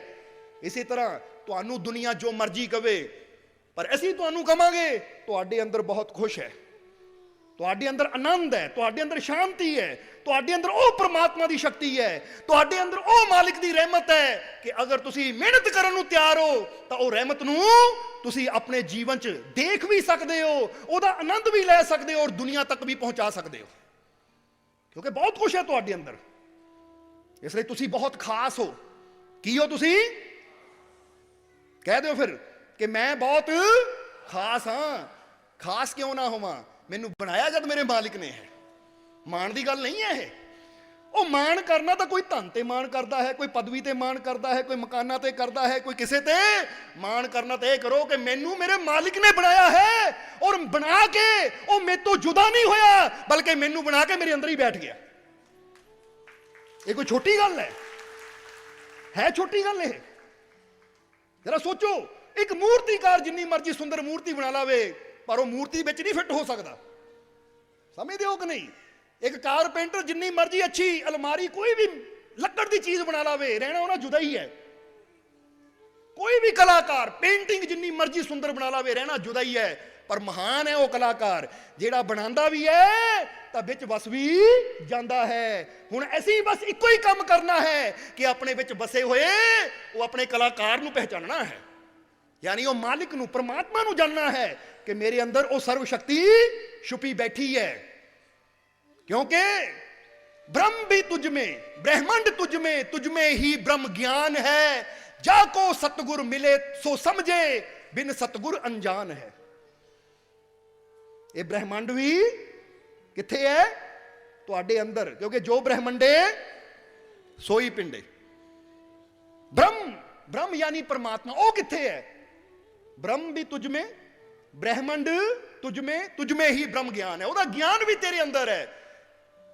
जिसको सतगुर मिले सो समझे, बिन सतगुर अनजान है। ਜਿਹਨੂੰ ਸਤਗੁਰ ਮਿਲ ਜਾਵੇ ਉਹ ਸਮਝ ਲੈਂਦਾ ਹੈ, ਤਾਂ ਜਿਹਨੂੰ ਸਤਗੁਰ ਨਾ ਮਿਲੇ ਉਹ ਅਣਜਾਣ। ਇਸ ਲਈ ਪਹਿਚਾਨੋ, ਜਰਾ ਦੇਖਣ ਦੀ ਕੋਸ਼ਿਸ਼ ਕਰੋ ਤੁਹਾਡੇ ਕੌਣ ਹੈ ਅੰਦਰ। ਫਿਰ ਕਵਾਂਗੇ ਤੁਸੀਂ ਕਮਜ਼ੋਰ ਨਹੀਂ ਹੋ, ਤੁਸੀਂ ਸ਼ਕਤੀਸ਼ਾਲੀ ਹੋ। ਤੁਸੀਂ ਕੀ ਹੋ? ਸ਼ਕਤੀਸ਼ਾਲੀ ਹੋ। ਔਰ ਇਹ ਗੱਲ ਨੂੰ ਸਿਰਫ ਕਹਿਣਾ ਨਹੀਂ ਹੈ, ਮਹਿਸੂਸ ਕਰਨਾ ਹੈ, ਮੰਨਣਾ ਹੈ ਆਪਣੇ ਅੰਦਰੋਂ। ਕੋਈ ਤੁਹਾਨੂੰ ਕਵੇ ਤੂੰ ਬੁਰਾ, ਮੈਂ ਬੁਰਾ ਹੋ ਹੀ ਨਹੀਂ ਸਕਦਾ, ਕਿਉਂਕਿ ਮੇਰਾ ਰੱਬ ਕਦੀ ਬੁਰੀ ਚੀਜ਼ ਬਣਾ ਹੀ ਨਹੀਂ ਸਕਦਾ ਔਰ ਮੈਨੂੰ ਮੇਰੇ ਰੱਬ ਨੇ ਬਣਾਇਆ ਹੈ। ਤਾਂ ਜੇ ਉਹ ਸੰਪੂਰਨ ਹੈ ਤਾਂ ਮੈਂ ਵੀ ਸੰਪੂਰਨ ਹਾਂ। ਬਸ ਕੁਛ ਜਿੱਦਾਂ ਸਮਝ ਲਓ ਹੀਰਾ। ਹੁਣ ਸਮਝ ਲਓ ਇੱਕ ਐਡਾ ਵੱਡਾ ਹੀਰਾ ਹੈ, ਗਿਰ ਕੇ ਜ਼ਮੀਨ ਤੇ ਗਿਰ ਗਿਆ, ਜ਼ਮੀਨ ਤੇ ਗਿਰਿਆ, ਧੂੜ 'ਚ ਗਿਰ ਗਿਆ, ਤਾਂ ਧੂੜ 'ਚ ਗਿਰਨ ਨਾਲ ਕੀ ਉਹਦੀ ਕੀਮਤ ਘਟ ਗਈ? ਰਹਿਣਾ ਉਹਨਾਂ ਫਿਰ ਵੀ, ਜਵਾਬ ਦਿਓ, ਕੀ ਹੀਰਾ ਹੀ ਰਹਿਣਾ ਨਾ। ਉਹਦੀ ਕੀਮਤ ਥੋੜੀ ਘਟ ਜਾਣੀ ਕਿ ਉਹ ਜ਼ਮੀਨ ਤੇ ਗਿਰਨ ਨਾਲ, ਮਿੱਟੀ 'ਚ ਗਿਰਨ ਦੇ ਨਾਲ ਲੈ ਵੀ ਹੀਰੇ ਤੋਂ ਪਿੱਤਲ ਹੋ ਗਿਆ ਜਾਂ ਪੱਥਰ ਹੋ ਗਿਆ। ਨਹੀਂ, ਰਹਿਣਾ ਉਹਨਾਂ ਹੀਰਾ ਹੀ ਹੈ। ਬਸ ਜ਼ਰੂਰਤ ਕੀ ਹੈ? ਉਹਨੂੰ ਮਿੱਟੀ 'ਚੋਂ ਕੱਢ ਕੇ ਸਾਫ਼ ਕਰਕੇ ਘੜਨ ਦੀ। ਹੁਣ ਇਹਨੂੰ ਘੜ ਕੇ ਅਸੀਂ ਨਗ ਦੇ ਵਿੱਚ ਜੜ ਕੇ ਗਲੇ ਦਾ ਹਾਰ ਵੀ ਬਣਾ ਸਕਦੇ ਹਾਂ। ਇਸੇ ਤਰ੍ਹਾਂ ਉਹ ਪ੍ਰਮਾਤਮਾ ਵਿਰਾਟ ਹੈ, ਜੇ ਉਹ ਸਮੁੰਦਰ ਹੈ, ਜੇ ਉਹ ਮਹਾਨ ਹੀਰਾ ਹੈ, ਅਸੀਂ ਉਹਦੀਆਂ ਬੂੰਦਾਂ ਹਾਂ, ਅਸੀਂ ਉਹ ਅੰਸ਼ ਹਾਂ। ਪਰ ਅੰਸ਼ ਹੋਣ ਦੇ ਨਾਲ ਸਾਡੀ ਕੀਮਤ ਨਹੀਂ ਘਟ ਜਾਂਦੀ। ਇਹ ਜ਼ਰੂਰ ਹੈ ਕਿ ਇਨਸਾਨ ਕਈ ਵਾਰਾਂ ਵਿਸ਼ੇ ਵਿਕਾਰਾਂ ਦੀ ਧੂੜ ਵਿੱਚ ਗਿਰ ਜਾਂਦਾ ਹੈ। ਬਸ ਜ਼ਰੂਰਤ ਹੈ ਸਾਨੂੰ ਵੀ ਐਸੇ ਮੁਰਸ਼ਦ ਦੀ ਜੋ ਸਾਨੂੰ ਉਹ ਧੂੜ ਚੋਂ ਕੱਢ ਕੇ, ਸਾਨੂੰ ਘੜ ਕੇ ਸਹੀ ਆਕਾਰ ਦੇ ਕੇ ਗਲ ਦਾ ਹਾਰ ਬਣਾ ਕੇ ਵਾਪਸ ਉੱਥੇ ਪਹੁੰਚਾ ਸਕੇ। ਔਰ ਇਹੀ ਕੰਮ ਕਰਨਾ ਹੈ ਅਸੀਂ, ਕਿਉਂਕਿ ਤੁਸੀਂ ਆਪਣੀ ਚਮਕ ਨੂੰ ਜਾਣੋ ਨਾ ਜਾਣੋ, ਵੈਸੇ ਵੀ ਹੀਰਾ ਨਹੀਂ ਕਦੀ ਜਾਣਦਾ ਕਿ ਮੇਰੀ ਕੀ ਕੀਮਤ ਹੈ। ਇਹ ਤਾਂ ਜੋਰੀ ਜਾਣਦਾ ਹੈ। ਤੁਹਾਨੂੰ ਵੀ ਨਹੀਂ ਪਤਾ ਤੁਹਾਡੀ ਕੀ ਕੀਮਤ ਹੈ, ਪਰ ਅਸੀਂ ਜਾਣਦੇ ਤੁਸੀਂ ਬਹੁਤ ਕੀਮਤੀ ਹੋ। ਇਸ ਲਈ ਤਾਂ ਤੁਹਾਨੂੰ ਸੰਭਾਲ ਕੇ ਰੱਖਿਆ ਸੀ। ਸੰਭਾਲਿਆ ਕਿ ਨਹੀਂ? ਕਿਹੜਾ ਕਿਹੜਾ ਪਿਆਰ ਕਰਦਾ ਸਾਡੇ ਨਾਲ? ਬਸ ਫਿਰ ਇਹੀ ਤਾਂ ਸੰਭਾਲਣ ਦੀ ਗੱਲ ਹੁੰਦੀ ਹੈ। ਤਾਂ ਸਮਝ ਲਓ ਜੇ ਸਾਡੇ ਹੋ ਨਾ ਤਾਂ ਪੂਰੀ ਸੰਭਾਲ ਵੀ ਕਰਾਂਗੇ। ਬਸ ਤੁਸੀਂ ਮਾਲਕਾਂ ਦੇ ਮੈਂਬਰ ਬਣ ਕੇ ਰਹਿਣਾ, ਸ਼ੈਤਾਨ ਦੀ ਪਾਰਟੀ 'ਚ ਨਾ ਜਾਇਓ। ਕਹਿਣ ਦਾ ਮਤਲਬ ਸਮਝਦੇ ਹੋ ਨਾ? ਜ਼ੁਬਾਨ ਤੋਂ ਬੁਰਾ ਨਹੀਂ ਬੋਲਣਾ, ਕਿਸੇ ਦਾ ਬੁਰਾ ਨਹੀਂ ਕਰਨਾ, ਨਿੰਦਿਆ ਨਹੀਂ ਕਰਨੀ। ਸਮਝਦੇ ਹੋ ਕਿ ਨਹੀਂ? ਜਿੱਦਾਂ ਹੀ ਕਹਿੰਦੇ ਬੁਰਾ ਸੋਚਣਾ ਨਹੀਂ, ਬੁਰਾ ਬੋਲਣਾ ਨਹੀਂ, ਬੁਰਾ ਕਰਨਾ ਨਹੀਂ, ਆਪਣੇ ਆਪ ਨੂੰ ਬੁਰਾਈ ਤੋਂ ਬਚਾ ਕੇ ਰੱਖਣਾ ਹੈ। ਨਿੰਦਿਆ ਨਹੀਂ ਕਰਨੀ, ਜਲਨ ਨਹੀਂ ਕਰਨੀ, ਸਭ ਦੇ ਵਾਸਤੇ ਭਲੇ ਦੀ ਕਾਮਨਾ ਕਰਨੀ ਹੈ, ਸਰਬੱਤ ਦਾ ਭਲਾ ਮੰਗਣਾ ਹੈ। ਤਾਂ ਫਿਰ ਅਸੀਂ ਹੋ ਗਏ ਮਾਲਕਾਂ ਦੇ। ਤਾਂ ਜਿਹੜਾ ਮਾਲਕ ਦਾ ਹੋ ਗਿਆ ਫਿਰ ਮਾਲਕ ਉਹਨੂੰ ਗਿਰਨ ਨਹੀਂ ਦਿੰਦਾ, ਫਿਰ ਤਾਂ ਗਿਰੇ ਨੂੰ ਵੀ ਉਠਾ ਕੇ ਉੱਥੇ ਪਹੁੰਚਾ ਦਿੰਦਾ ਹੈ ਕਿ ਸਾਰੀ ਦੁਨੀਆ ਦੇਖਦੀ ਹੈ। ਇਸ ਲਈ ਸ਼ਾਹ ਇਨਾਇਤ ਨੇ ਕਿਹਾ ਕਿ ਦੇਖ ਤੂੰ ਪੁੱਛਿਆ ਸੀ ਕਿ ਮੁਰਸ਼ਿਦ ਦਾ ਫਾਇਦਾ ਕੀ ਹੁੰਦਾ ਇੱਕ ਤਾਲਿਬ ਨੂੰ? ਆਹੀ ਫਾਇਦਾ ਹੁੰਦਾ ਹੈ ਜੋ ਇੱਕ ਬੀਜ ਨੂੰ ਮਾਲੀ ਦੇ ਹੋਣ ਦਾ ਫਾਇਦਾ ਹੈ ਕਿ ਸਧਾਰਨ ਬੀਜ ਜਦੋਂ ਮਾਲੀ ਦੇ ਹੱਥਾਂ 'ਚ ਆ ਜਾਂਦਾ ਤਾਂ ਉਹਦੇ ਅੰਦਰਲੇ ਗੁਣ ਬਾਹਰ ਆ ਜਾਂਦੇ ਹੈ। ਇਸੇ ਤਰ੍ਹਾਂ ਜਦੋਂ ਇੱਕ ਤਾਲਿਬ ਕਾਮਿਲ ਮੁਰਸ਼ਿਦ ਨਾਲ ਜੁੜ ਜਾਂਦਾ ਹੈ ਤਾਂ ਕਾਮਿਲ ਮੁਰਸ਼ਿਦ ਵੀ ਉਹ ਬੀਜ ਨੂੰ ਪਰਮਾਤਮਾ ਰੂਪੀ ਬ੍ਰਿਕਸ਼ ਬਣਾ ਦਿੰਦਾ ਹੈ, ਉਹਦੇ ਅੰਦਰਲੇ ਛੁਪੇ ਹੋਏ ਗੁਣ ਬਾਹਰ ਆ ਜਾਂਦੇ ਹਨ। ਤਾਂ ਉਸ ਲਈ ਉਹ ਤਾਲਿਬ ਨੇ, ਉਹ ਸਵਾਲ ਕਰਨ ਵਾਲੇ ਨੇ ਕਿਹਾ ਇਹਦਾ ਮਤਲਬ ਮੁਰਸ਼ਿਦ ਤਾਲਿਬ ਨੂੰ ਬਹੁਤ ਕੁਝ ਦਿੰਦਾ ਹੈ। ਤਾਂ ਸ਼ਾਹ ਇਨਾਇਤ ਬੋਲੇ ਜਦੋਂ ਗੱਲ ਬਾਹਰੀ ਫਰਿਆਦਾਂ ਦੀ ਹੋਵੇ ਉਹ ਤਾਂ ਮੁਰਸ਼ਿਦ ਪੂਰੀਆਂ ਕਰਦਾ ਹੈ, ਪਰ ਜਦੋਂ ਗੱਲ ਅੰਦਰ ਦੀ ਹੋਵੇ ਤਾਂ ਮੁਰਸ਼ਿਦ ਸਿਰਫ ਮਿਹਨਤ ਕਰਦਾ ਹੈ ਸਭ ਕੁਝ ਪਹਿਲੇ ਹੀ ਉਹਦੇ ਅੰਦਰ। ਜਿੱਦਾਂ ਹੁਣ ਇੱਕ ਬੀਜ ਦੇ ਅੰਦਰ ਕੀ ਤੁਸੀਂ ਕਹੋਗੇ ਮਾਲੀ, ਇਹ ਬੀਜ ਅੰਦਰ ਫਲ ਭਰਦਾ ਹੈ, ਫੁੱਲ ਭਰਦਾ ਹੈ? ਨਹੀਂ, ਹੈ ਸਭ ਕੁਝ ਉਹਦੇ ਅੰਦਰ, ਬਸ ਮਾਲੀ ਬਾਹਰੋਂ ਮਿਹਨਤ ਕਰਦਾ ਹੈ। ਸਮਝਦੇ ਹੋ ਕਿ ਨਹੀਂ? ਜਿਹੜੀ ਚੀਜ਼ ਦੀ ਵਾਤਾਵਰਣ ਦੀ ਜ਼ਰੂਰਤ ਬਾਹਰੋਂ ਹੁੰਦੀ ਹੈ, ਮਾਲੀ ਸਿਰਫ ਉਹ ਵਾਤਾਵਰਣ ਤਿਆਰ ਕਰਦਾ ਉਹਦੇ ਵਾਸਤੇ, ਬਾਕੀ ਤਾਂ ਸਭ ਕੁਝ ਉਹਦੇ ਅੰਦਰੋਂ ਹੀ ਪ੍ਰਗਟ ਹੁੰਦਾ ਹੈ। ਇਸ ਲਈ ਜਦੋਂ ਪ੍ਰਮਾਤਮਾ ਨੂੰ ਪਾਣਾ ਹੈ, ਉਹਦਾ ਦੀਦਾਰ ਕਰਨਾ ਹੈ, ਉਸ ਆਨੰਦ ਨੂੰ ਪਾਣਾ ਹੈ, ਉਹ ਤਾਂ ਸਭ ਕੁਝ ਪਹਿਲੇ ਹੀ ਤੁਹਾਡੇ ਅੰਦਰ ਹੈ। ਐਸੀ ਤਾਂ ਬਸ ਥੋੜਾ ਜਿਹਾ ਬਾਹਰੋਂ ਵਾਤਾਵਰਣ ਤਿਆਰ ਕਰਨਾ ਹੈ ਤਾਂ ਕਿ ਤੁਹਾਡੇ ਅੰਦਰਲੀ ਉਹ ਸ਼ਕਤੀ, ਉਹ ਆਨੰਦ, ਉਹ ਸ਼ਾਂਤੀ, ਉਹ ਸਕੂਨ ਬਾਹਰ ਆ ਸਕੇ। ਇਹੀ ਬਸ ਵਾਤਾਵਰਣ ਉਹ ਬਣਾ ਰਹੇ ਹਾਂ, ਕਿਉਂਕਿ ਹੈ ਸਭ ਕੁਝ ਤੁਹਾਡੇ ਅੰਦਰ ਹੀ ਹੈ। ਤੁਸੀਂ ਸਭ ਕੁਝ ਲੈ ਕੇ ਹੀ ਪੈਦਾ ਹੋਏ ਹੋ, ਤੁਸੀਂ ਕਮਜ਼ੋਰ ਨਹੀਂ ਹੋ। ਫਿਰ ਕਵਾਂਗੇ ਤੁਸੀਂ ਸਭ ਕੁਝ ਲੈ ਕੇ ਪੈਦਾ ਹੋਏ ਹੋ। ਸਰਵ ਸ਼ਕਤੀਸ਼ਾਲੀ ਨੇ ਆਪਣੀਆਂ ਸਾਰੀਆਂ ਸ਼ਕਤੀਆਂ ਤੁਹਾਡੇ ਅੰਦਰ ਰੱਖੀਆਂ ਹੈ, ਤੁਸੀਂ ਮਹਾਨ ਹੋ। ਬਸ ਇਦਾਂ ਦੇ ਵਾਤਾਵਰਣ ਦੀ ਤੁਹਾਨੂੰ ਜ਼ਰੂਰਤ ਹੈ ਕਿ ਤੁਹਾਡੇ ਅੰਦਰਲੀ ਉਹ ਸ਼ਕਤੀ ਬਾਹਰ ਆ ਸਕੇ। ਔਰ ਉਹ ਵਾਤਾਵਰਣ ਕਦੋਂ ਬਣੇਗਾ? ਉੱਥੇ ਸਿਰਫ ਇੱਕ ਮੁਰਸ਼ਿਦ ਦਾ ਕੰਮ ਨਹੀਂ, ਉਹਦੇ ਨਾਲ ਨਾਲ ਤਾਲਿਬ ਨੂੰ ਵੀ ਯੋਗਦਾਨ ਦੇਣਾ ਪੈਂਦਾ ਹੈ ਪੂਰਾ। ਤਾਂ ਹੀ ਕਹਿੰਦੇ ਆ ਕਿ ਆਪਣਾ ਆਪ ਗਵਾਈਏ। ਇਹਦਾ ਮਤਲਬ ਕੀ ਹੈ ਕਿ ਮੁਰਸ਼ਿਦ ਦੇ ਕੋਲ ਆ ਕੇ ਜਦੋਂ ਤਾਲਿਬ ਆਪਣੇ ਆਪ ਨੂੰ ਮਿਟਾ ਦਿੰਦਾ ਕਿ ਹੁਣ ਮੈਂ ਤੇਰਾ, ਚਾਹੇ ਜਿੱਥੇ ਮਰਜੀ ਖੜਾ ਕਰ ਲੈ, ਜਿੱਥੇ ਮਰਜੀ ਬਿਠਾ ਦੇ, ਤੂੰ ਜੋ ਕਹੇਗਾ ਮੈਂ ਕਰਨ ਨੂੰ ਤਿਆਰ ਹਾਂ, ਤਾਂ ਫਿਰ ਇਹਦਾ ਮਤਲਬ ਇਹਨਾਂ ਪੂਰਾ ਸਮਰਪਣ ਕਰ ਦਿੱਤਾ ਹੈ। ਔਰ ਜਿੱਦਾਂ ਇੱਕ ਬੀਜ ਜਦੋਂ ਪੂਰੀ ਤਰ੍ਹਾਂ ਸਮਰਪਿਤ ਹੋ ਜਾਂਦਾ ਹੈ ਮਾਲੀ ਨੂੰ, ਤਾਂ ਫੇਰ ਹੀ ਉਹਦੇ ਅੰਦਰੋਂ ਉਹ ਬ੍ਰਿਕਸ਼ ਪੈਦਾ ਹੁੰਦਾ ਹੈ। ਤਾਂ ਜੇ ਇੱਕ ਸੇਵਕ, ਇੱਕ ਤਾਲਿਬ ਪੂਰੀ ਤਰ੍ਹਾਂ ਸਮਰਪਿਤ ਕਰ ਦੇਵੇ ਆਪਣੇ ਕਾਮਿਲ ਮੁਰਸ਼ਿਦ ਨੂੰ, ਤਾਂ ਫਿਰ ਜਲਦੀ ਹੀ ਉਹਦੇ ਅੰਦਰੋਂ ਉਹ ਪਰਮਾਤਮਾ ਰੂਪੀ ਪੇੜ ਪ੍ਰਗਟ ਹੁੰਦਾ ਹੈ। ਸਮਝਦੇ ਹੋ ਕਿ ਨਹੀਂ?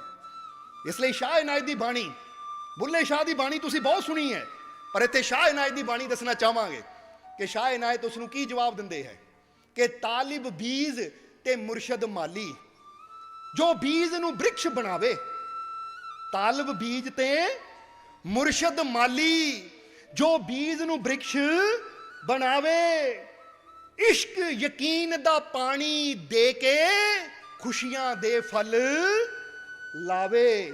ਮੁਰਸ਼ਿਦ ਹਰ ਦਮ ਰਾਖੀ ਕਰਦਾ, ਚਿੰਤਾ ਪੰਛੀ ਦੂਰ ਭਜਾਵੇ। ਸ਼ਾਹ ਇਨਾਇਤ ਮੁਰਸ਼ਿਦ ਬਾਝੋਂ ਕਦਰ ਕੋਈ ਨਾ ਪਾਵੇ। ਹੁਣ ਦੇਖੋ ਸ਼ਾਹ ਇਨਾਇਤ ਨੇ ਕਿੱਡੀ ਵੱਡੀ ਗੱਲ ਕਹੀ ਹੈ। ਸ਼ਾਹ ਇਨਾਇਤ ਦੇ ਕਲਾਮ ਬੜੇ ਥੋੜੇ ਜਿਹੇ ਹੈ, ਪਰ ਹੈ ਬੜੇ ਪਿਆਰੇ, ਕਿਉਂਕਿ ਬੁੱਲੇ ਦੇ ਗੁਰੂ ਹੋਣ ਤਾਂ ਬੁੱਲੇ ਦੇ ਕਲਾਮ 'ਚ ਇੰਨਾ ਰਸ, ਤਾਂ ਫਿਰ ਮੁਰਸ਼ਿਦ ਦੇ ਕਲਾਮ 'ਚ ਕਿੰਨਾ ਰਸ ਹੋਏਗਾ। ਹੁਣ ਇੱਥੇ ਸ਼ਾਹ ਇਨਾਇਤ ਦੱਸ ਰਹੇ ਹੈ ਕਿ ਤਾਲਿਬ ਬੀਜ ਤਾਂ ਮੁਰਸ਼ਿਦ ਕੀ ਹੈ? ਮਾਲੀ, ਜੋ ਬੀਜ ਨੂੰ ਬ੍ਰਿਕਸ਼ ਬਣਾਵੇ।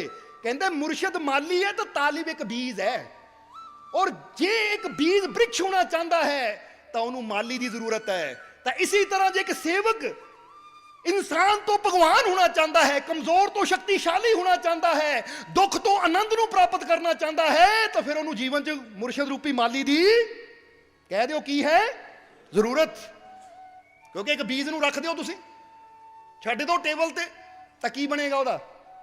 इदां ही भावें साल 2 साल 10 साल 20 साल पिया रहने दो, कुछ नहीं बनना, बीज का बीज ही रहना है। और बहुत जल शायद वो, क्योंकि कोई चीज़ ज़्यादा देर पई रहे ना खराब भी हो जाती है। कहते ना बीज पिया पिया ही उल्ली लग गई या सुथरी खा गई या खराब हो गया। इसी तरह इंसान की जिंदगी भी देखो, जे बिना मुर्शद तो इंसान भी देखे तो हर पल मौत रूपी घुण इंसान नूं खांदा जा रहा खांदा जा रहा, और एक दिन आना जो पूरी तरह खत्म।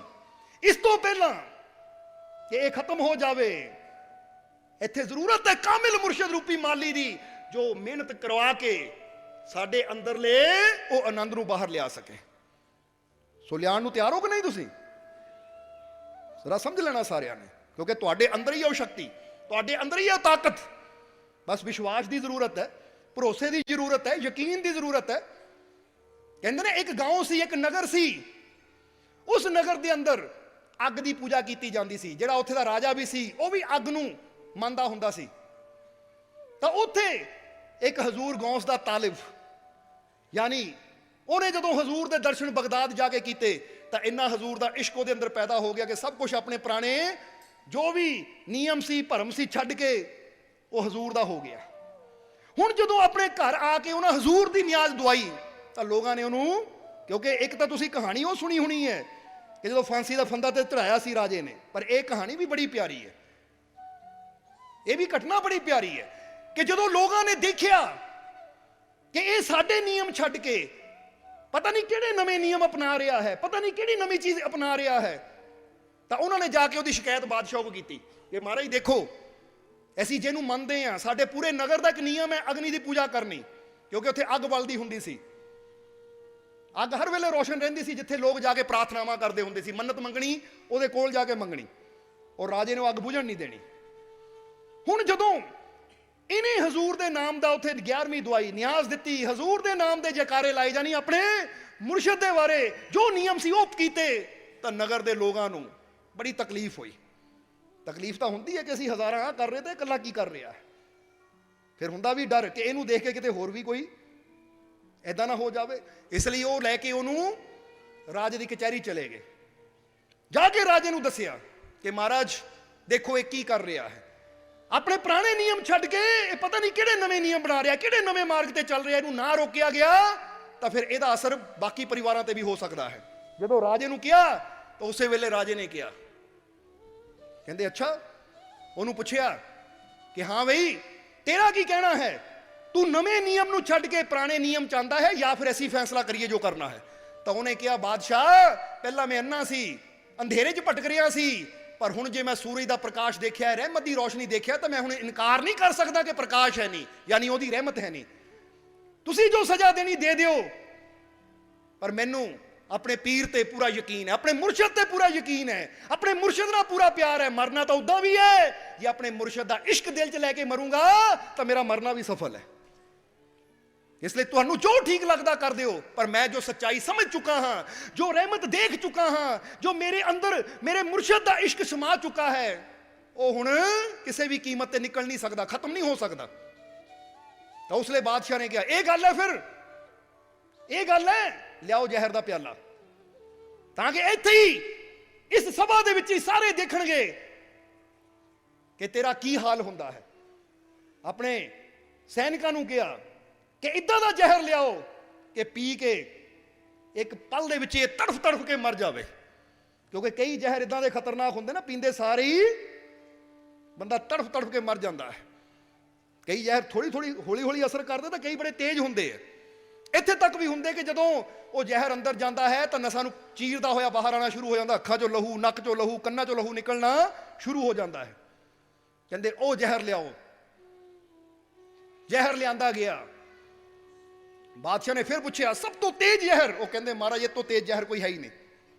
कहंदे दिओ इसनूं, पर इस सभा दे विच जदों उसनूं वो जहर दा प्याला दिता गया, तो हुण जरा गौर करना, जे कोई कच्चा आशिक हुंदा, कोई शंका नाल भरिया हुंदा, तो शायद उहदे हत्थ कंब जांदे या शायद वो डर जांदा, पर उहदे अंदर इश्क सच्चा सी, उहदे अंदर मुहब्बत सच्ची सी, क्योंकि उहनूं पूरा भरोसा सी अपने हजूर ते, अपने मुर्शद ते।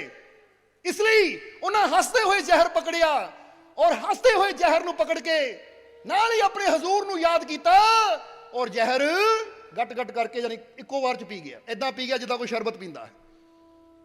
ਇਹ ਉਹੀ ਹਾਲਾਤ ਹੈ ਜੋ ਮੀਰਾਬਾਈ ਦੀ ਜੀਵਨ 'ਚ, ਕਿਉਂਕਿ ਤੁਸੀਂ ਵੀ ਜਾਣਦੇ ਹੋ ਕਿ ਸ਼੍ਰੀ ਗੁਰੂ ਰਵਿਦਾਸ ਜੀ, ਉਹਨਾਂ ਨਾਲ ਪ੍ਰੇਮ ਕਰਨ ਵਾਲੀ ਉਹਨਾਂ ਦੀ ਸੇਵਿਕਾ ਮੀਰਾਬਾਈ, ਜਦੋਂ ਉਹਦੇ ਘਰਦਿਆਂ ਨੇ ਉਹਨੂੰ ਬੜਾ ਰੋਕਣ ਦੀ ਕੋਸ਼ਿਸ਼ ਕੀਤੀ, ਪਰ ਮੀਰਾ ਦਾ ਇਸ਼ਕ ਐਸਾ ਸੀ, ਮੁਹੱਬਤ ਐਸੀ ਸੀ, ਪ੍ਰੇਮ ਐਸਾ ਸੀ ਆਪਣੇ ਸਤਿਗੁਰ ਦੇ ਪ੍ਰਤੀ ਕਿ ਉਹ ਨਹੀਂ ਰੁਕੀ। ਤਾਂ ਫਿਰ ਉਹਨੂੰ ਵੀ ਖਤਮ ਕਰਨ ਵਾਸਤੇ ਉਹਦੇ ਘਰਦਿਆਂ ਨੇ ਦੇਖੋ ਕਿੰਨੇ ਉਪਾਏ ਕੀਤੇ। ਤੁਸੀਂ ਫੋਟੋਆਂ ਵੀ ਦੇਖੀਆਂ ਹੋਣਗੀਆਂ ਮੀਰਾ ਦੀਆਂ ਕਿ ਹੱਥ ਜ਼ਹਿਰ ਦਾ ਪਿਆਲਾ ਫੜਿਆ ਔਰ ਮੀਰਾ ਹੋਂਟਾਂ ਨੂੰ ਲਾ ਕੇ ਤਾਂ ਪੀ ਰਹੀ ਹੈ।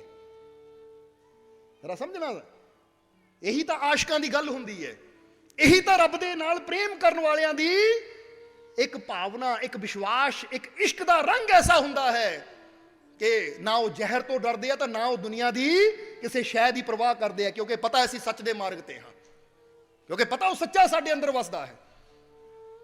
ਹੁਣ ਮੀਰਾ ਨੇ ਹੱਸ ਕੇ ਜ਼ਹਿਰ ਦਾ ਪਿਆਲਾ ਪੀ ਲਿਆ ਤਾਂ ਲੋਕ ਦੇਖਦੇ ਰਹਿ ਗਏ, ਉਹ ਰਾਣਾ ਬਾਕੀ ਸਾਰੇ ਦੇਖਦੇ ਰਹਿ ਗਏ ਕਿ ਮੀਰਾ ਦਾ ਬਾਲ ਵੀ ਬੰਕਾ ਨਹੀਂ ਹੋਇਆ, ਕਿਉਂਕਿ ਉਹਨਾਂ ਨੇ ਜ਼ਹਿਰ ਦਿੱਤਾ ਸੀ, ਪਰ ਮੀਰਾ ਦੇ ਅੰਦਰ ਇਸ਼ਕ ਇੰਨਾ ਸੀ, ਉਹ ਜ਼ਹਿਰ ਵੀ ਉਹਦੇ ਵਾਸਤੇ ਅੰਮ੍ਰਿਤ ਬਣ ਗਿਆ। ਹੁਣ ਗੱਲ ਆ ਗਈ ਹਜ਼ੂਰ ਦੇ ਸੇਵਕ ਦੀ। ਜਿਸ ਵੇਲੇ ਉਹਨੂੰ ਪਿਆਲਾ ਦਿੱਤਾ ਗਿਆ, ਉਸਨੇ ਪਕੜਿਆ, ਮੁਸਕਰਾ ਕੇ ਉਹ ਪਿਆਲਾ ਪੀ ਲਿਆ। ਜਦੋਂ ਪਿਆਲਾ ਪੀਤਾ ਜ਼ਹਿਰ ਦਾ, ਤਾਂ ਉਹ ਜਲਾਦ ਵੀ ਜਿਹੜਾ ਪਿਆਲਾ ਲੈ ਕੇ ਆਇਆ ਸੀ, ਯਾਨੀ ਉਹ ਸੈਨਿਕ ਜਿਹੜਾ ਜਲਾਦ ਦਾ ਕੰਮ ਕਰਦਾ ਸੀ, ਜੋ ਜਿਹਦਾ ਕੰਮ ਹੀ ਸੀ ਲੋਕਾਂ ਨੂੰ ਮੌਤ ਦੇਣਾ, ਕਿਸੇ ਦੇ ਗਲ 'ਚ ਫੰਦਾ ਪਾ ਕੇ ਲਟਕਾ ਦੇਣਾ, ਕਿਸੇ ਦਾ ਸਿਰ ਧੜ ਤੋਂ ਜੁਦਾ ਕਰ ਦੇਣਾ, ਜਿਹੜੇ ਜਲਾਦ ਦਾ ਕੰਮ ਸੀ ਕਿਸੇ ਨੂੰ ਜ਼ਹਿਰ ਦੇ ਕੇ ਮਾਰਨਾ, ਉਹ ਜਲਾਦ ਖੜਾ ਦੇਖ ਰਿਹਾ, ਹੁਣ ਗਿਰੇਗਾ, ਹੁਣ ਗਿਰੇਗਾ। ਔਰ ਰਾਜਾ ਵੀ ਦੇਖ ਰਿਹਾ ਹੈ, ਬਾਕੀ ਪ੍ਰਜਾ ਵੀ ਦੇਖ ਰਹੀ ਹੈ, ਹੁਣ ਗਿਰੇਗਾ, ਹੁਣ ਗਿਰੇਗਾ, ਪਰ ਉਹ ਤਾਂ ਮੁਸਕਰਾ ਰਿਹਾ ਹੈ। ਉਹਦੀਆਂ ਅੱਖਾਂ ਬੰਦ ਹੋ ਗਈਆਂ। ਇਹਨਾਂ ਨੇ ਸੋਚਿਆ ਹੁਣ ਅੱਖਾਂ ਬੰਦ ਹੋ ਗਈਆਂ, ਹੁਣ ਗਿਰੇਗਾ, ਪਰ ਉਹਨਾਂ ਕਿਹਾ ਰਾਜਾ ਇਹ ਜ਼ਹਿਰ ਨੇ ਤਾਂ ਅਸਰ ਨਹੀਂ ਕੀਤਾ, ਹੋਰ ਮੰਗਾ ਲੈ। ਜਰਾ ਗੌਰ ਕਰਨਾ, ਜਦੋਂ ਇੰਨੀ ਗੱਲ ਕਹੀ ਤਾਂ ਰਾਜਾ ਵੀ ਘਬਰਾ ਗਿਆ, ਕਿਉਂਕਿ ਰਾਜੇ ਦੀ ਇੱਜ਼ਤ ਦਾ ਸਵਾਲ ਹੈ, ਪ੍ਰਜਾ ਦੇਖ ਰਹੀ ਹੈ ਕਿ ਕਿਤੇ ਰਾਜੇ ਨੇ ਇਹਨੂੰ ਪਾਣੀ ਤਾਂ ਨਹੀਂ ਪਿਲਾ ਦਿੱਤਾ, ਸ਼ਰਬਤ ਤਾਂ ਨਹੀਂ ਪਿਲਾ ਦਿੱਤਾ ਜਿਹੜਾ ਮਰਿਆ ਹੀ ਇਹ, ਕਿਉਂਕਿ ਉਹ ਤਾਂ ਦੇਖਣਾ ਹੀ ਮੰਜ਼ਰ ਚਾਹੁੰਦੇ ਸੀ ਕਿ ਮਰਿਆ ਇਹ ਤੜਫਦਾ ਨਜ਼ਰ ਆਵੇ। ਹੁਣ ਜੋ ਦੇਖਣਾ ਬੰਦਾ ਚਾਹੁੰਦਾ ਉਹ ਨਜ਼ਰ ਨਾ ਆਵੇ ਤਾਂ ਫਿਰ ਬੰਦੇ ਨੂੰ ਹੈਰਾਨੀ ਤਾਂ ਹੁੰਦੀ ਹੈ। ਰਾਜੇ ਨੇ ਜਲਾਦ ਨੂੰ ਦੇਖਿਆ, ਕੀ ਪਿਲਾਇਆ ਇਸ ਨੂੰ? ਕਹਿੰਦਾ ਮਹਾਰਾਜ ਸੀਗਾ ਤਾਂ ਜ਼ਹਿਰ ਹੀ। ਕਹਿੰਦੇ ਲੱਗਦਾ ਪੁਰਾਣਾ ਹੋ ਗਿਆ ਸੀ ਜਾਂ ਇਹ ਬੇਅਸਰ ਹੋ ਗਿਆ ਸੀ, ਹੋਰ ਲਿਆ। ਕਹਿੰਦੇ ਦੂਸਰਾ ਪਿਆਲਾ ਜ਼ਹਿਰ ਦਾ ਲਿਆਂਦਾ ਗਿਆ, ਉਹਦੇ ਹੱਥ 'ਚ ਦਿੱਤਾ ਗਿਆ, ਦੂਸਰੇ ਪਿਆਲੇ ਨੂੰ ਪਕੜਿਆ, ਉਹ ਵੀ ਅੱਖਾਂ ਬੰਦ ਕਰਕੇ ਆਪਣੇ ਹਜ਼ੂਰ ਦਾ ਨਾਮ ਲੈ ਕੇ ਪੀ ਗਿਆ। ਫਿਰ ਅੱਖਾਂ ਬੰਦ ਹੋਈਆਂ, ਮੁਸਕਰਾਇਆ, ਕਹਿੰਦੇ ਰਾਜਾ ਹੋਰ ਮੰਗਾ ਲੈ, ਇਹ ਵੀ ਬੇਅਸਰ ਹੋ ਗਿਆ। ਪ੍ਰਜਾ 'ਚ ਵੀ ਹੈਰਾਨੀ ਦੀ ਗੱਲ। ਫਿਰ ਉਸ ਵੇਲੇ ਰਾਜਾ ਨੇ ਕਿਹਾ ਕਿ ਕਿਤੇ ਪ੍ਰਜਾ ਇਹ ਨਾ ਸਮਝੇ ਮਿਲਿਆ ਹੋਇਆ ਹੈ, ਇਸ ਲਈ ਉਹਨਾਂ ਆਪਣੇ ਸਾਹਮਣੇ ਉਹ ਬੰਦੇ ਨੂੰ ਬੁਲਾਇਆ ਜਿਹਦਾ ਕੰਮ ਸੀ ਸੱਪਾਂ ਨੂੰ ਫੜਨਾ, ਔਰ ਕਹਿੰਦੇ ਉਹਨੂੰ ਪੁੱਛਿਆ ਸਭ ਤੋਂ ਜ਼ਹਿਰੀਲਾ ਨਾਗ ਕਿਹੜਾ ਹੈ, ਉਹ ਲੈ ਕੇ ਆ। ਹੁਣ ਜਰਾ ਗੌਰ ਕਰਨਾ, ਕਹਿੰਦੇ ਸਭ ਤੋਂ ਜ਼ਹਿਰੀਲਾ ਨਾਗ ਲਿਆਂਦਾ ਗਿਆ ਔਰ ਕਿਹਾ ਇਹਦੇ ਨਾਲ ਡਸਵਾਓ ਇਸ ਨੂੰ, ਤਾਂ ਕਿ ਪ੍ਰਜਾ ਨੂੰ ਵੀ ਪਤਾ ਲੱਗੇ ਕਿ ਇਹ ਰਾਜਾ ਇਹਦਾ ਪੱਖ ਨਹੀਂ ਕਰ ਰਿਹਾ। ਨਹੀਂ ਤਾਂ ਉਹਨੂੰ ਵੀ ਡਰ ਸੀ, ਕਿਉਂਕਿ ਹਰ ਰਾਜੇ ਨੂੰ ਵੀ ਡਰ ਹੁੰਦਾ ਕਿਤੇ ਪ੍ਰਜਾ ਮੇਰੇ ਖਿਲਾਫ ਹੀ ਨਾ ਹੋ ਜਾਵੇ, ਕਿ ਦੋ ਪਿਆਲੇ ਨਾਲ ਕਹਿੰਦੇ ਤੜਫ ਤੜਫ ਕੇ ਮਰਨੇ ਤਾਂ ਮਰਿਆ ਹੀ ਨਹੀਂ। ਇਸ ਲਈ ਸਭ ਦੇ ਸਾਹਮਣੇ ਜਦੋਂ ਸੱਪ ਨੂੰ ਡੰਕ ਮਰਵਾਇਆ ਗਿਆ ਤਾਂ ਹੁਣ ਤਾਂ ਲੋਕਾਂ ਨੂੰ ਵੀ ਪਤਾ ਸੀ ਇਹ ਸਪੇਰਾ ਬੁਲਾਇਆ ਗਿਆ ਹੈ, ਸਭ ਤੋਂ ਖਤਰਨਾਕ ਸੱਪ ਤੋਂ ਡੰਕ ਮਰਵਾਇਆ ਗਿਆ ਹੈ, ਹੁਣ ਤੜਫ ਤੜਫ ਕੇ ਮਰੇਗਾ। ਪਰ ਹੋਇਆ ਕਿ ਉਹ ਖੜਾ ਰਿਹਾ ਤਾਂ ਸੱਪ ਤੜਫ ਤੜਫ ਕੇ ਮਰ ਗਿਆ ਉੱਥੇ। ਜਰਾ ਗੌਰ ਕਰਨਾ, ਉਸ ਵੇਲੇ ਉਹਨਾਂ ਜੋਸ਼ ਵਿੱਚ ਆ ਕੇ ਕਿਹਾ ਕਿ ਇਹ ਬਾਦਸ਼ਾਹ ਹੁਣ ਇੱਕ ਪਿਆਲਾ ਨਹੀਂ ਹਜ਼ਾਰਾਂ ਮੰਗਾ ਲੈ, ਇੱਕ ਸੱਪ ਨਹੀਂ ਹਜ਼ਾਰਾਂ ਮੰਗਾ ਲੈ, ਕਿਉਂਕਿ ਮੇਰੇ ਅੰਦਰ ਕਿਸੇ ਜ਼ਹਿਰ ਦਾ ਅਸਰ ਹੋਣਾ ਹੀ ਨਹੀਂ, ਕਿਉਂਕਿ ਮੇਰੇ ਰੋਮ ਰੋਜ ਮੇਰੇ ਗੌਸ ਦੀ ਰਹਿਮਤ ਭਰ ਚੁੱਕੀ ਹੈ, ਮੇਰੇ ਅੰਦਰ ਉਹਦਾ ਪ੍ਰੇਮ ਬਸ ਚੁੱਕਾ ਹੈ, ਉਹਦਾ ਪਿਆਰ ਭਰ ਚੁੱਕਾ ਹੈ। ਹੁਣ ਤੂੰ ਮੇਰਾ ਬਾਲ ਵੀ ਵਿੰਗਾ ਨਹੀਂ ਕਰ ਸਕਦਾ। ਹੁਣ ਰਾਜਾ ਤਾਂ ਜਾਣ ਹੀ ਚੁੱਕਾ ਸੀ ਹਕੀਕਤ ਨੂੰ, ਸੱਚਾਈ ਨੂੰ। ਜਦੋਂ ਰਾਜਾ ਨੇ ਸੁਣਿਆ ਤਾਂ ਰਾਜਾ ਕਹਿੰਦਾ ਹੈ ਕੌਣ ਤੇਰਾ ਪੀਰ? ਤਾਂ ਉਸ ਵੇਲੇ ਉਹਨੇ ਦੱਸਿਆ ਮੇਰਾ ਪੀਰ ਬਗਦਾਦ ਵਾਲਾ ਹਜ਼ੂਰ ਗੌਸ ਪੀਰਾਂ ਨੇ ਪੀਰ ਜਨਾਬ ਦਸਤਗੀਰ ਰਹਿਮਤੁल्लाह ਅਲੈਹ, ਉਹਨਾਂ ਨੂੰ ਮੈਂ ਆਪਣਾ ਮੁਰਸ਼ਿਦ ਮੰਨਿਆ ਹੈ, ਇਸ ਲਈ ਉਹ ਹੁਣ ਮੇਰੇ ਰੋਮ ਰੋਮ 'ਚ ਵਸਦੇ ਹੈ, ਕਿਉਂਕਿ ਉਹਨਾਂ ਨੇ ਇੱਕ ਗੱਲ ਕਹੀ ਹੈ, ਫਿਰ ਕੀ ਹੋਇਆ ਜੇ ਮੇਰਾ ਤਾਲਿਬ ਕਮਜ਼ੋਰ ਹੈ, ਮੈਂ ਤਾਂ ਤਾਕਤਵਰ ਹਾਂ, ਉਹ ਜਿੱਥੇ ਮੈਨੂੰ ਯਾਦ ਕਰੇਗਾ ਮੈਂ ਉਹਦੀ ਰੱਖਿਆ ਜ਼ਰੂਰ ਕਰੂੰਗਾ। ਇਸ ਲਈ ਆਪਣੀ ਕਮਜ਼ੋਰੀ ਦੀ ਤਰਫ ਨਾ ਦੇਖੋ, ਆਪਣੇ ਮਾਲਿਕ ਦੀ ਰਹਿਮਤ ਦੀ ਤਰਫ ਦੇਖੋ ਕਿ ਮੈਂ ਬੇਸ਼ੱਕ ਕਮਜ਼ੋਰ ਹਾਂ ਪਰ ਮੇਰਾ ਮਾਲਿਕ ਬੜਾ ਸ਼ਕਤੀਸ਼ਾਲੀ ਹੈ। ਸਮਝਦੇ ਹੋ ਕਿ ਨਹੀਂ? ਇਸੇ ਲਈ ਆ ਦੱਸਿਆ ਨਾ ਹਰਮਨ ਔਰ ਪਰਮਜੀਤ ਦੀ ਘਟਨਾ ਕਿ ਜਿੱਦਾਂ ਹੀ ਮੈਂ ਕਿਹਾ ਮੇਰੀ ਜ਼ੁਬਾਨ ਤੋਂ ਨਾਮ ਨਿਕਲਿਆ ਤਾਂ ਮੇਰੇ ਝਰੀਟ ਤੱਕ ਨਹੀਂ ਆਈ। ਹਾਲਾਂਕਿ ਦੇਖਣ ਵਾਲੇ ਹੈਰਾਨ ਸੀ, ਗੱਡੀ ਦਾ ਇੰਨਾ ਨੁਕਸਾਨ ਹੋ ਗਿਆ ਔਰ ਉਹ ਕਹਿੰਦੇ ਸੀ ਬਚ ਹੀ ਨਹੀਂ ਸਕਦੇ, ਪਰ ਮੇਰੇ ਝਰੀਟ ਤੱਕ ਨਹੀਂ ਆਣ ਦਿੱਤੀ। ਇਦਾਂ ਦੇ ਰਹਿਮਤਾਂ ਦੇ ਨਜ਼ਾਰੇ ਉਹ ਮਾਲਿਕ ਦੇ ਪਿਆਰੇ ਹੀ ਦੇਖਦੇ ਆ ਜਿਨ੍ਹਾਂ ਅੰਦਰ ਸੱਚਾ ਵਿਸ਼ਵਾਸ ਹੈ, ਜਿਨ੍ਹਾਂ ਅੰਦਰ ਸੱਚੀ ਮੁਹੱਬਤ ਹੈ। ਤਾਂ ਹੀ ਤੁਹਾਨੂੰ ਕਹੀਦਾ ਹੈ ਕਿ ਤੁਸੀਂ ਵੀ ਹਮੇਸ਼ਾ ਇਹ ਗੱਲ ਯਾਦ ਰੱਖਣੀ, ਦੁਹਰਾਉਂਦੇ ਰਹਿਣਾ ਕਿ ਮੈਨੂੰ ਆਪਣੇ ਮਾਲਿਕ ਤੇ ਪੂਰਾ, ਮੈਨੂੰ ਆਪਣੇ ਮਾਲਿਕ ਨਾਲ ਬਹੁਤ, ਬਸ ਇਹ ਦੋ ਚੀਜ਼ਾਂ ਇੱਥੇ ਵਸਾ ਲੈਣੀਆਂ ਤੁਸੀਂ। ਹੁਣ ਕਹਿੰਦੇ ਹੈ ਉਸ ਨੂੰ ਇੱਕ ਨੂੰ ਰੋਕਦੇ ਸੀ, ਪਰ ਉਹਦਾ ਇਹ ਚਮਤਕਾਰ ਦੇਖਿਆ ਤਾਂ ਬਾਦਸ਼ਾਹ ਵੀ ਉਹਦੇ ਨਾਲ ਹਜ਼ੂਰ ਦੇ ਦਰ ਤੇ ਜਾ ਕੇ ਹਜ਼ੂਰ ਦਾ ਸੇਵਾਦਾਰ ਬਣ ਗਿਆ। ਜਰਾ ਸਮਝਣਾ ਸਾਰਿਆਂ ਨੇ। ਇਸ ਲਈ ਸ਼ਾਹ ਇਨਾਇਤ ਦੱਸਦੇ ਹੈ ਕਿ ਮੁਰਸ਼ਦ ਮਾਲੀ ਹੈ, ਤਾਲਿਬ ਬੀਜ ਤੇ ਮੁਰਸ਼ਦ ਮਾਲੀ, ਜੋ ਬੀਜ ਨੂੰ ਬ੍ਰਿਕਸ਼ ਬਣਾਵੇ, ਇਸ਼ਕ ਯਕੀਨ ਦਾ ਪਾਣੀ ਦੇ ਕੇ ਖੁਸ਼ੀਆਂ ਦੇ ਫਲ ਲਾਵੇ। ਕਿਉਂਕਿ ਇਸ਼ਕ ਯਾਨੀ ਮੁਹੱਬਤ, ਪਿਆਰ, ਔਰ ਨਾਲ ਯਕੀਨ, ਯਕੀਨ ਯਾਨੀ ਵਿਸ਼ਵਾਸ। ਇਹ ਦੋ ਪ੍ਰਕਾਰ ਦੇ ਪਾਣੀ ਜਦੋਂ ਸਾਡੇ ਜੀਵਨ ਨੂੰ ਮਿਲ ਜਾਂਦੇ ਆ ਨਾ ਤਾਂ ਸਾਡੇ ਜੀਵਨ 'ਚ ਖੁਸ਼ੀਆਂ ਦੇ ਫਲ ਵੀ ਜ਼ਰੂਰ ਲੱਗਦੇ ਹੈ। ਸੋ ਜੇ ਤੁਸੀਂ ਚਾਹੁੰਦੇ ਹੋ ਤੁਹਾਡੇ ਜੀਵਨ ਦੇ ਬੂਟੇ ਨੂੰ ਖੁਸ਼ੀਆਂ ਦੇ ਫਲ ਲੱਗਣ, ਚਾਹੁੰਦੇ ਹੋ ਨਾ, ਕਿਉਂਕਿ ਕਿਹੜਾ ਨਹੀਂ ਚਾਹੁੰਦਾ, ਸਮਝ ਲਓ ਤੁਸੀਂ ਇੱਕ ਪੇੜ ਹੋ ਤਾਂ ਹੁਣ ਤੁਸੀਂ ਚਾਹੁੰਦੇ ਹੋ ਮੈਂ ਖੁਸ਼ੀਆਂ ਦੇ ਫਲਾਂ ਨਾਲ ਭਰਪੂਰ ਹੋਵਾਂ, ਇਦਾਂ ਦੇ ਖੁਸ਼ੀਆਂ ਦੇ ਫਲ ਮੇਰੇ ਚਾਰੋਂ ਤਰਫ ਹੋਣ ਕਿ ਜਿੱਧਰ ਜਾਵਾਂ ਖੁਸ਼ੀਆਂ ਹੀ ਬਣਦਾ ਚਲਾ ਜਾਵਾਂ, ਚਾਹੁੰਦੇ ਹੋ ਨਾ। ਤਾਂ ਫਿਰ ਦੋ ਚੀਜ਼ਾਂ, ਕਿਹੜਾ ਕਿਹੜਾ ਪਾਣੀ ਚਾਹੀਦਾ ਹੈ? ਇਸ਼ਕ, ਯਕੀਨ। ਇਸ਼ਕ ਯਕੀਨ ਦਾ ਪਾਣੀ ਦੇ ਕੇ ਖੁਸ਼ੀਆਂ ਦੇ ਫਲ ਲਾਵੇ, ਇਹ ਮੁਰਸ਼ਿਦ ਦਾ ਕਰਮ ਹੈ। ਤਾਂ ਹੀ ਤੁਹਾਨੂੰ ਕਹੀਦਾ ਯਕੀਨ ਰੱਖੋ, ਵਿਸ਼ਵਾਸ ਰੱਖੋ, ਪ੍ਰੇਮ ਨਾਲ ਆਪਣੇ ਹਿਰਦੇ ਨੂੰ ਭਰਪੂਰ ਕਰੋ, ਕਿਉਂਕਿ ਜਿੱਥੇ ਇਹ ਦੋ ਚੀਜ਼ਾਂ ਹੈ ਉੱਥੇ ਖੁਸ਼ੀਆਂ ਦੇ ਫਲ ਫੁੱਲ ਵੀ ਜ਼ਰੂਰ ਲੱਗਦੇ ਹੈ। ਔਰ ਅਸੀਂ ਵੀ ਚਾਹੁੰਦੇ ਹਾਂ ਜੇ ਤੁਹਾਡੇ ਅੰਦਰ ਇਹ ਗੁਣ ਹੈ ਨਾ, ਖੂਬੀਆਂ ਹੈ, ਇਹ ਕੁਆਲਿਟੀ ਹੈ ਤੁਹਾਡੇ ਅੰਦਰ, ਤਾਂ ਇਹ ਕੁਆਲਿਟੀ ਬਾਹਰ ਆਵੇ, ਮਜ਼ਾ ਤਾਂ ਫੇਰ ਹੈ। ਸਮਝਦੇ ਹੋ ਕਿ ਨਹੀਂ? ਬੀਜ ਰਹਿ ਕੇ ਨਹੀਂ ਮਰਨਾ, ਇਹ ਪ੍ਰਣ ਕਰੋ ਆਪਣੇ ਆਪ ਨਾਲ, ਬੀਜ ਰਹਿ ਕੇ ਨਹੀਂ ਮਰਨਾ ਜਾਂ ਸ਼ੈਤਾਨ ਦੇ ਮੈਂਬਰ ਬਣ ਕੇ ਨਹੀਂ ਜਾਣਾ। ਮੈਂ ਭਗਵਾਨ ਦਾ ਹੋ ਕੇ ਜਾਣਾ ਹੈ, ਆਪਣੇ ਮਾਲਿਕ ਦਾ ਹੋ ਕੇ ਜਾਣਾ ਹੈ, ਮੈਂ ਖੁਸ਼ੀਆਂ ਨਾਲ ਭਰਪੂਰ ਹੋ ਕੇ ਜਾਣਾ ਹੈ, ਮੈਂ ਕੁਝ ਐਸਾ ਕਰਮ ਕਰਕੇ ਜਾਣਾ ਹੈ ਦੁਨੀਆ ਤੋਂ ਕਿ ਜਾਣ ਲੱਗੇ ਮੈਂ ਕਹਿ ਸਕਾਂ ਕਿ ਮੇਰੀ ਵਜ੍ਹਾ ਨਾਲ ਹਜ਼ਾਰਾਂ ਨੂੰ ਖੁਸ਼ੀਆਂ ਮਿਲੀਆਂ ਹੈ, ਹਜ਼ਾਰਾਂ ਦੇ ਚਿਹਰੇ ਤੇ ਮੁਸਕਰਾਹਟ ਆਈ ਹੈ। ਔਰ ਇਹ ਹੋ ਸਕਦਾ ਹੈ ਅਗਰ ਤੁਸੀਂ ਅੱਜ ਹੀ ਫੈਸਲਾ ਕਰ ਲਵੋ। ਸਮਝਦੇ ਹੋ ਕਿ ਨਹੀਂ? ਕਿਉਂਕਿ ਇਹ ਨਾ ਹੋਵੇ ਕਿ ਮੈਂ ਤਾਂ ਹਜ਼ਾਰਾਂ ਦੇ ਦਿਲ ਨੂੰ ਦੁਖਾਇਆ, ਫਿਰ ਤੁਸੀਂ ਰੱਬ ਦੇ ਨਹੀਂ ਸ਼ੈਤਾਨ ਦੇ ਬੰਦੇ ਹੋ। ਤਾਂ ਜੇ ਤੁਹਾਡੇ ਅੰਦਰੋਂ ਆਉਂਦਾ ਹੈ ਕਿ ਮੈਂ ਹਜ਼ਾਰਾਂ ਨੂੰ ਖੁਸ਼ੀਆਂ ਦਿੱਤੀਆਂ, ਮੈਂ ਰੋਂਦਿਆਂ ਨੂੰ ਹਸਾਉਣ ਦੀ ਕੋਸ਼ਿਸ਼ ਕੀਤੀ, ਮੈਂ ਭੁੱਖਿਆਂ ਨੂੰ ਰਜ਼ਾਉਣ ਦੀ ਕੋਸ਼ਿਸ਼ ਕੀਤੀ, ਮੈਂ ਕੋਈ ਨੇਕ ਕਰਮ ਕਰਨ ਦੀ ਕੋਸ਼ਿਸ਼ ਕੀਤੀ, ਤਾਂ ਫਿਰ ਅਸੀਂ ਕਹਿ ਸਕਦੇ ਹਾਂ ਤੁਸੀਂ ਉਹ ਫੁੱਲ ਹੋ ਕਿ ਜਿਹੜਾ ਜਦੋਂ ਖਿਲਦਾ ਹੈ ਤਾਂ ਹਜ਼ਾਰਾਂ ਨੂੰ ਆਪਣੀ ਮਹਿਕ ਦਿੰਦਾ ਹੈ, ਆਪਣੀ ਸੁੰਦਰਤਾ ਨਾਲ ਕਿੰਨਿਆਂ ਨੂੰ ਪ੍ਰਸੰਨਤਾ ਦਿੰਦਾ ਹੈ। ਤੁਸੀਂ ਵੀ ਇੰਨੇ ਸੁੰਦਰ ਬਣ ਜਾਓ।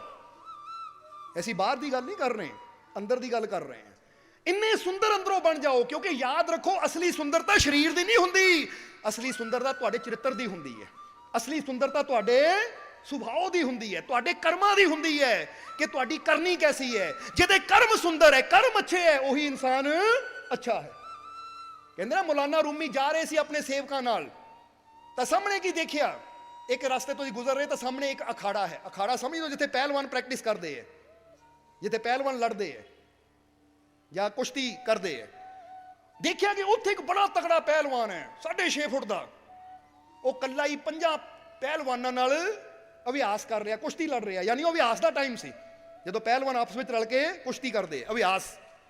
ਹੁਣ ਉਹ ਕੱਲਾ ਹੈ ਔਰ ਅੱਗੇ 5 ਹੈ, ਉਹ ਪੰਜੇ ਹੀ ਉਹਨੂੰ ਕਾਬੂ ਕਰਨ ਦੀ ਕੋਸ਼ਿਸ਼ ਕਰ ਰਹੇ ਹੈ, ਪਰ ਉਹ ਇੰਨਾ ਸ਼ਕਤੀਸ਼ਾਲੀ ਕਿ ਉਹਨਾਂ 5 ਨੂੰ ਕਾਬੂ ਕੀਤਾ ਹੋਇਆ ਹੈ, ਯਾਨੀ 5 ਨੂੰ ਦਬੋਚਿਆ ਹੋਇਆ ਹੈ। ਤਾਂ ਇਹ ਮੌਲਾਨਾ ਰੂਮੀ ਦਾ ਸੇਵਕ ਕਹਿਣ ਲੱਗਾ, ਮਹਾਰਾਜ ਇਹ ਕਿੰਨਾ ਸ਼ਕਤੀਸ਼ਾਲੀ ਪਹਿਲਵਾਨ ਹੈ, ਕਿੰਨਾ ਸ਼ਕਤੀਸ਼ਾਲੀ ਪਹਿਲਵਾਨ ਹੈ, ਇਹਨਾਂ 5 ਨੂੰ ਕਾਬੂ ਕੀਤਾ ਹੋਇਆ ਹੈ, ਵਾਕਈ 'ਚ ਬੜੀ ਤਾਕਤ ਹੈ। ਤਾਂ ਉਸ ਵੇਲੇ ਰੂਮੀ ਕਹਿਣ ਲੱਗੇ, ਬੇਟਾ ਅਸਲੀ ਤਾਕਤ ਦੇਖਣੀ ਤਾਂ ਇੱਧਰ ਨਾ ਦੇਖ। ਉਹਨਾਂ ਨੇ ਪਹਿਲਵਾਨ ਦੀ ਤਰਫ ਇਸ਼ਾਰਾ ਕੀਤਾ, ਅਸਲੀ ਤਾਕਤ ਦੇਖਣੀ ਤਾਂ ਇੱਧਰ ਨਾ ਦੇਖ, ਅਸਲੀ ਤਾਕਤਵਰ ਦੇਖਣਾ ਤਾਂ ਉੱਧਰ ਦੇਖ। ਕਹਿੰਦੇ ਜਦੋਂ ਇਸ਼ਾਰਾ ਕੀਤਾ ਉੱਧਰ ਦੇਖ, ਜਦੋਂ ਸੇਵਕਾਂ ਨੇ ਉੱਧਰ ਦੇਖਿਆ ਤਾਂ ਕੀ ਦੇਖਿਆ? ਇੱਕ ਪੇੜ ਥੱਲੇ ਫਕੀਰ ਬੈਠੇ ਅੱਖਾਂ ਬੰਦ ਕਰਕੇ। ਕਹਿੰਦੇ ਇਹ ਤਾਕਤ ਸਰੀਰ ਦੀ ਹੈ, ਸਮਝਦੇ ਹੋ ਕਿ ਨਹੀਂ? ਪਰ ਉਹ ਤਾਕਤ ਖੁਦਾ ਦੀ ਹੈ। ਇਸ ਲਈ ਖੁਦਾ ਦੀ ਤਾਕਤ ਦੇ ਸਾਹਮਣੇ ਸਰੀਰ ਦੀ ਤਾਕਤ ਇਸੇ ਤਰ੍ਹਾਂ ਜਿਸ ਤਰ੍ਹਾਂ ਪਹਾੜ ਦੇ ਸਾਹਮਣੇ ਕੋਈ ਰਾਈ ਦੇ ਦਾਣੇ ਨੂੰ ਰੱਖ ਦੇਵੇ। ਕਹਿੰਦੇ ਜਰਾ ਪਹਿਲਵਾਨ ਨੂੰ ਬੁਲਾ ਕੇ ਲਿਆ।